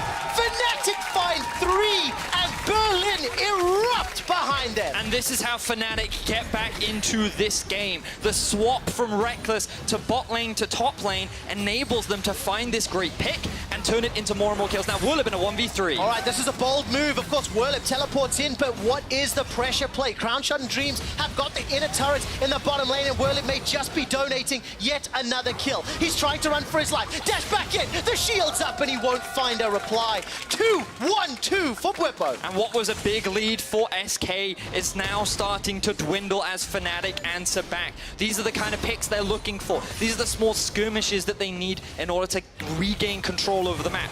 SK did find themselves 2 towers down in the bot lane. That is still very valuable, but the kills, the shutdown, the pressure that Fnatic has gained off the back of that is definitely a big advantage for them. Very nicely done by Fnatic. They claw the gold difference back. It's a 500 gold game. And because of Bwipo's play, he now also has a 450 gold bounty. He is also plus 400 gold up over Whirlib, despite the strong start. And of course, for SK Gaming, most of the kills and assists are located on Selfmade. He's got 100% kill participation. He is by far my most impressive SK player thus far of the games we've seen. And of course, this is how the action all started. So Whirlib doesn't recognize that the swap is happening. He notices too late that Reckless has arrived in the top lane. Reckless is very patient, avoids the interrupt of his dashes, and while Whirlib tries to escape and uses a good stopwatch, unfortunately it's not enough against Hylissang and the squad that join him. Now the TP just comes in very late. If it had come in earlier, maybe they could have done more to turn this around, but we don't have time for the rest of the replay because we've got more action happening. We do indeed. It's Pyrian. He's already killed. Already used the ultimate. Didn't see the setup on that one. Important to note that while we were in the replay, SK Gaming secured their 3rd tower of the game. 2 down bot lane, 1 up top.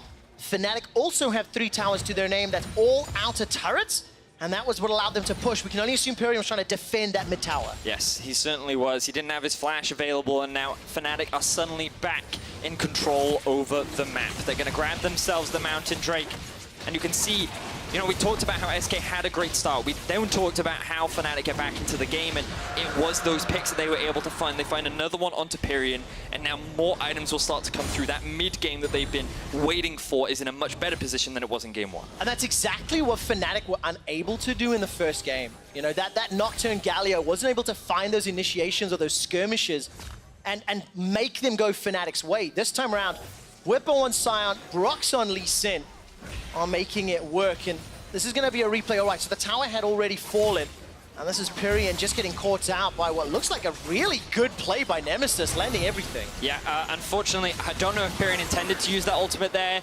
because it did freeze him in place to then get locked down, but I think he also just didn't respect the damage from Nemesis, who is now with the Gunblade again. You're seeing how strong this Akali is with that item completed. All right, Werlip gets the wall stun, and then throws out the Poppycopter. That's just enough to buy some time. Here comes Selfmade now. Werlip is going to be trying to use that Keeper's Verdict to stop some time. We've got a Chaos in the bottom lane. Dreams running for his life. Stand behind me. He yells. Doesn't end up behind Crownshot. Now, Crownshot with a red buff can do a lot of work and is trying to back away. Glacial Tomb, rather, Frozen Tomb is available for Pyrion's Lissandra. Just waiting for the initiation to break out. It doesn't happen yet. It's still a tie game in kills, tie game in dragons, and tie game in towers. Surprised SK were able to get out of that situation with all of their members intact. Fnatic now have control over the bot side river, now are the ones with the pushing lanes, and they're the ones dictating the pace of the game. SK, they need to show respect at this point in the game because Fnatic are that much stronger. All right, Selfmade's ulti's up. He doesn't have flash. And as we crest 20 minutes, we've got 10 kills on the board, a lot of skirmishes, a lot of fights. From the games that I've seen from LPL and LCK, this feels a little more similar. You know, more action, more skirmishes early. Game one was relatively slow-paced from what I've been seeing in 9.1 around the world. And now it's up to SK on a more even footing to show us they can also play the mid-game while at the same sort of situation as Fnatic. And that's where things get difficult. They need to make sure they stay together. TP coming in mid, Werlip looking for a flank. Ulti is available for Selfmade. All right, Werlip puts down a ward, spots out Brox, and instantly backs away. While that's going on, Bwipo's ult will become available, and he has teleport, and he's shoving down bottom lane. Bone Skewer from Hylissang does a little bit of work, but it won't be enough to stop the tower going down. And Nemesis is looking for initiation. Throws out some damage on that 5-point strike, but doesn't chase any further, and SK content with their 4th tower of the game. And so there's a lot of farm that's now just going to the tower in the bot lane. SK won't be able to pick that one up, and it's good from Bwipo to utilize the teleport advantage that he has, but Fnatic did end up losing that mid-tier one, so SK hold the gold advantage ever so slightly, but it still feels to me like Fnatic have a lot more map control. The loss of the mid tower will definitely help SK, but still, very close game, definitely a very different situation compared to the game before. Yeah, absolutely the case. And if you have just joined us, welcome back to the LEC. Game one of the Spring Split was remade due to some connectivity issues, and in the scenario we find ourselves, SK Gaming are plus 600 gold over Fnatic. There's a Cloud Drake spawning in a minute and a half with 7 towers down. This map is actually pretty dark unless you start seeing some wards being placed. So Fnatic are extending this vision line, pushing it into SK's territory, and then trying to decide which of these lanes they'll shove in. Bwipo was pushing bottom, that's now been pushed back towards him, and Fnatic are playing the top off the map. Oh, here comes the engage. All right, Hylissang is likely going to get blown up. He manages to escape with his life for now. Pyrion goes in, his ultimate's already been used. Ice Shard goes up, he's going low. That's the Poppycopter, that's going to block one away. Brox is low, but it's already down. Pyrion's out for the count. Nemesis looking to hunt a little bit more as Hylissang re-engages, finds the stun onto Werlip. Fnatic get 3 quick kills in the mid lane. And this time Fnatic get the teamfight execution that they were looking for. The engage did come out from SK. They weren't able to kill Hylissang fast enough, and then the turnaround from Fnatic was swift and brutal. 3 kills in favor of Fnatic. Really nicely done. They're not done yet. Hylissang's looking for a hunt. Not going to find the skewer onto Dreams, and Fnatic set themselves up for Baron. Now, Selfmade is alive with both Flash and Smite, and they're going to get some damage onto Hill. He's going to be able to dash away to safety. This Baron will take some time, and Fnatic will go quite low. Nemesis goes over the wall. Dash over the wall. He's got perfect execution available to him. Here comes Pyrion. Flash over. Now Nemesis is going to turn his attention to Pyrion. True Shot Barrage flies across the Fnatic members. Baron helping out SK Gaming, and Pyrion's ultimate's on cooldown. He can't find the kill onto Hylissang. He's now pushed away. Nemesis takes down Pyrion, but SK Gaming stopped the Baron. Remember that the minions, they will continue to scale, and Baron plus those minions could just be the end of the game. SK have bought themselves some crucial time. Yeah, but it's just more gold and more kills going over to Fnatic, which is always going to be a big advantage for them. So here's the engage. They're looking for Reckless, but Hylissang gets in the way. You can see that the engage from Pyrion is good, but the follow-up isn't there because of the flank from Bwipo. The teleport is a little too late from Wurlip. He can't get into the thick of things, and then the positioning from Reckless was enough that he could consistently dish out damage this time around. This is what he struggled so much with in Game 1, and it was largely because Bwipo got to the fight faster than Wurlip did, so his threat was that much more significant than what the Poppy could offer. Now, what do you make of this Baron play? The fact that SK committed a lot of resources, they did stop the Baron. How much does this hurt them losing that TP? I mean, I think they overcommitted just a little too much. I think they could have been a little more patient. I know they had to show respect to Nemesis, but I guess like they were just more concerned about not giving away Baron than they were about giving away kills and giving away TP. Fnatic now have the ability to just threaten the Baron a lot more. But at the end of the day, they did stop the objective. The game's not completely over yet for SK, and while the gold advantage is starting to snowball in favor of Fnatic, they still have a way back in. Well, if you just do the math, right, SK Gaming are behind around 2,500 gold, and the bounty system on every single member of Fnatic, as soon as we get the scoreboard back up, you'll see 600 gold, 500 gold, 400 gold, 400 gold. So Fnatic, there we go. There is a lot of bounties to be gained if SK Gaming can get themselves a few kills. While I was waffling about bounties, the bottom turret did fall to minions despite Wurlip's best efforts, and Fnatic right now are doing exceptionally well. Hylissang's got himself that Youmuu's Ghostblade completed, and 236, considering he was 0-3-0 at one point, this is a great turnaround for Hylissang's Pyke in the mid game. So the thing is, for SK, a lot of their gold is sitting on Crown Shot right now, and while he's in a great position, you know, he looks really strong. So far, his Ezreal has been very good this game. It's really difficult for an Ezreal to get through a Sion frontline. And when you kind of compare that to Reckless, who he has a lot of mobility and he just kind of has to stay out of range of all this CC that's flying for his head, then the team fights are just much easier to execute for Reckless than they are for Crown Shot. So a lot of pressure, unfortunately, falls on his shoulder to somehow get around this Sion and be the big damage dealer that SK need in order to win out on these fights. I mean, the advantage that SK, in my mind, want to try to look for is getting one of those squishier champions, Broxah, Nemesis, Reckless, Hilly, because we saw how quickly Hylissang goes down when he's focused properly. He's only sitting on 1,300 HP, but this time round, it's Bwipo that's going for the initiation! He's in the middle of SK Gaming! Wurlip has bought some time, but look at that! Swing and a miss times two, as both Sejuani and Ezreal do not hit a single target. SK Gaming are running for their lives. And Crown Shot, with those Mystic shots, can buy some time thanks to Iceborne Gauntlet. But SK are in trouble. They've got some key ultimates on cooldown as Fnatic are threatening Baron. Exactly that quick shot. With a lot of ultis down, Fnatic are just repositioning around the Baron, clearing out the vision. They know they have the pressure. The question is whether or not they want to run the risk of starting it. These cooldowns are not that long. Pyrion does have his ulti along with Dreams as well. And Fnatic, while they do have Sound to soak up the damage of the Baron, it's still a big gamble. So instead, they're looking for another engage. All right, looks like that Righteous Glory was thrown down by Bwipo. He's going to jump on a Selfmade, who's able to assault himself optically away, get to safety. Now his ultimate's still on cooldown. Crown Shot's got the True Shot Barrage back up. And Fnatic are not going to overcommit to a team fight. If they get caught in a pit, it can go bad because of SK's team fighting power. Fnatic know, though, that there's a big wave pushing in bot, so if they can just get the push on mid, it means they can start a fight or threaten the Baron. All right, Pyrion takes a lot of damage, but they're chunking down Bwipo. Bone Skewer catches onto Dreams. Broxah was looking for an opportunity, didn't find it. That's a shutdown. That's already a bounty goal off of Broxah, but look at Reckless. He's forced to flash. Here comes Selfmade, swinging that flail around. Wurlip continues to chase. His Keeper's Verdict will be available so soon. The beautiful start. Reckless is down. SK Gaming get two huge bounties, and they bounce right back. And the moment the Wurlip went bot, Fnatic had a decision to make. Turn to the Baron, go for a fight. But instead, they go for the fight. It falls apart for them, and now SK are back in control of this game. SK Gaming have got the Poppy ultimate, the Keeper's Verdict. It can disengage the crucial members of Fnatic. Nemesis is looking for a push forward. Huge damage onto Dreams. Inside the pit, the Nemesis high. All right, Bwippo's the only person pushed away. Nemesis is using the Shroud to his advantage. Baron down to 2,000. Hilly finds a skewer of the dreams. Dashes in, looks for the stun. Selfmade finds the smite. He gets the Baron for SK Gaming. And now all of a sudden, Bwippo's running for his life. SK are backing away. Teleport is on cooldown, and Brox is coming to support.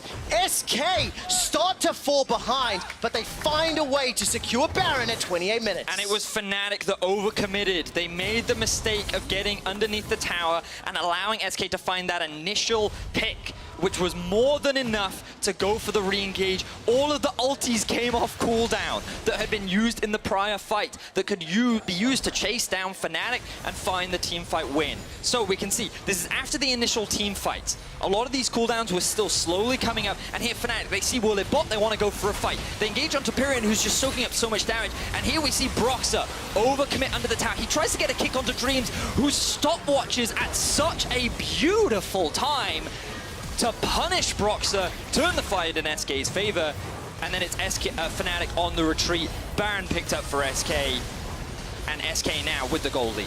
Oh, such a good play. Just as I was starting to get nervous for SK Gaming, they do find a great set of plays that give them Baron, and of course they've now started this Baron power play with Shell v Power, and we'll see how much of an advantage it gives them. They've clawed back the gold lead ever so slightly, and with the Baron empowered minions and a 4-man stack in the mid lane, Werlip needs to buy a lot of time. He's flashed over Bwippo, kicked him away, but that was not the target you wanted. It does allow SK Gaming to take a tower. It does allow them time onto the inhibitor turret. They will secure this in a moment or two. Brox has caught himself onto that siege minion, but he decides not to follow through with the resonating strike. That's a stun onto Reckless! The dive forward! Self-made and a true shot barrage from Crown Shot! Kill Reckless! Now Bwippo sent into his passive, and Nemesis is trying to stop the rod, but he simply cannot do it. Self-made, you are a god! That was insane from Selfmade. He just glided through Fnatic. He had his aim pot set for Reckless. He found the target and he walks away with the kill. They've got TPs coming through. They're looking to end the game. They've got themselves Baron buff and cannon minions to work with. Nemesis takes a gigantic chunk of damage. He's running for his life. Crown Shot has sent 2 members of Fnatic running. The Ring of Frost is flashed away from. Nemesis escapes with his life. Teleport's being channeled. That's the 3rd in 30 seconds. Nexus turret number 2 is down. The Nexus is being focused. SK Gaming are moments away from taking down Fnatic, the world finalists.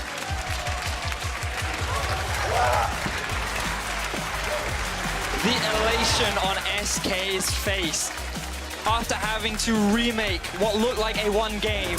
After finding that comeback, they take down Fnatic in the first game of the LEC.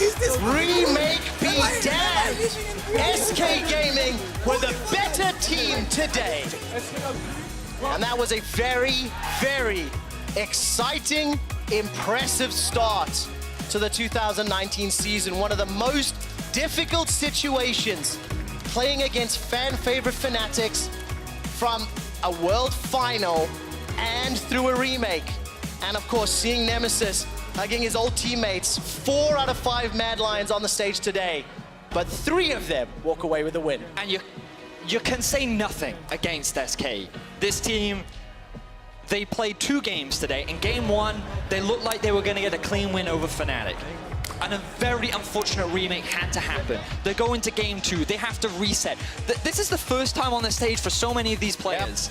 Yep. And they have a great start. They fumble a little bit in the mid game. Fnatic regain control. You think this is it. Maybe Fnatic take the win, but no. They punish that small mistake, and without a beat, without a drop, SK just goes straight down the mid lane. Perfect Sheepy style, and not only do they add another loss to the record of Hylissang's Pike, but they find their first win of the LEC Spring Split. It's the first time back on stage for SK since the summer of 2015, where this organization was relegated. It's the first time for many of these players on the LCS/LEC stage, this caliber of play. It is not the first time that these players have won games and surprised people. I was watching Werlip just as he walked backstage, and head in his hands, ecstatic. This is a guy who was at one point in time only a Jax player. and he's come back stronger than ever. He played Sion, he played Poppy, and he was instrumental with Selfmade to pick up the win today. And many fans were saying, well, you know, for Fnatic, this should still be an S tier, an A tier team coming into the beginning of the split. This should be a team that is still very strong at the beginning. Because they've retained 4 of the 6 members that were at the World Final. And now I'm not saying that the departure of Caps has like broken this team. That's not what I'm saying. But the synergy just seemed a little off right now for Fnatic. And I believe so confidently that they can bounce back. And they've showed a lot of great stuff. Their team fighting is still up there. Yeah, and of course it's a long split. It's a 9-week regular season. We do have this final fight in Fnatic's base to look at. With a little bit of luck, this will be Selfmade finding that glacial prison onto Reckless just as he threads the needle. Fnatic, we're too far forward. I've never seen a Sejuani do that. In the 2.5 years that I've been a caster for League of Legends, I have never once seen a Sejuani like sidestep and just throw a kind of awkward right angle Sejuani ultimate to hit the crucial target with an immediate follow-up from the rest of the team. Just, that's like, I think that's the best Sejuani play I've ever seen. It was very good, and it's Selfmade making a statement, right? He has 2 very impressive debut games. 1.5 maybe, here on the LEC stage. And of course, he's going to be my front runner for what I'm about to talk about. Throughout the year, you can select your Kia player of the game over at LOL Esports on Twitter. We'll also have 1 member of the losing team from every vote, just slightly different from last year. Now, for your first matchup, your options are going to be Selfmade, Crown Shot, and Nemesis on his Akali. If it were up to me, it's Selfmade. I'd vote for Selfmade. I'm not trying to coerce you guys, but you can decide. Also, I just want to quickly look forward a little bit. We are a little delayed, but today in Game 3, Attila and Upset will continue their rivalry. It is Vitality versus Schalke, a rematch of last summer's semifinals. The big question is, are you on Team Attila or Team Upset? That's the other vote I would like you to go and answer, because I'm going to do a little bit of a speech about them earlier. At LOL Esports, Team Attila or Team Upset? I'm an unbiased caster. I have no teams. Lame. All right, with a 10-man roster and a massive training facility, the UK underdogs XL Esports, they're rolling hot coming into your first split. You'll learn more about them and hear from Selfmade right after this break. We will be We will be welcoming in the 2019 League of Legends European Championship with one motto and one thing to say. We are EU, and we are here to be feared. Once again, going up towards the top side. All right, Arctic Assault comes out. The flail connects too. The stun, the passive, the knockback. Whirlib and Selfmade have a fantastic duo synergy. Oh man, I hate it when Sejuani and Bronze get together. Glacial Prison, Glacial Fissure, Glacial Augment, Glacial kills! Brox is low, but it's already down. Period's out for the count. Nemesis looking to hunt a little bit more as Hillisang re-engages, finds the stun onto Whirlib. Fnatic get 3 quick kills in the mid lane. Whirlib continues to chase. His keeper's vertical be available so soon. The beautiful stun! Reckless is down! Brox has caught himself onto that siege minion, but he decides not to follow through with the resonating strike. That's a stun onto Reckless! The dive forward! Selfmade and a true shot barrage from Crown Shot! Kill Reckless! Nexus turret number 2 is down! The Nexus is being focused! SK Gaming are moments away from taking down Fnatic!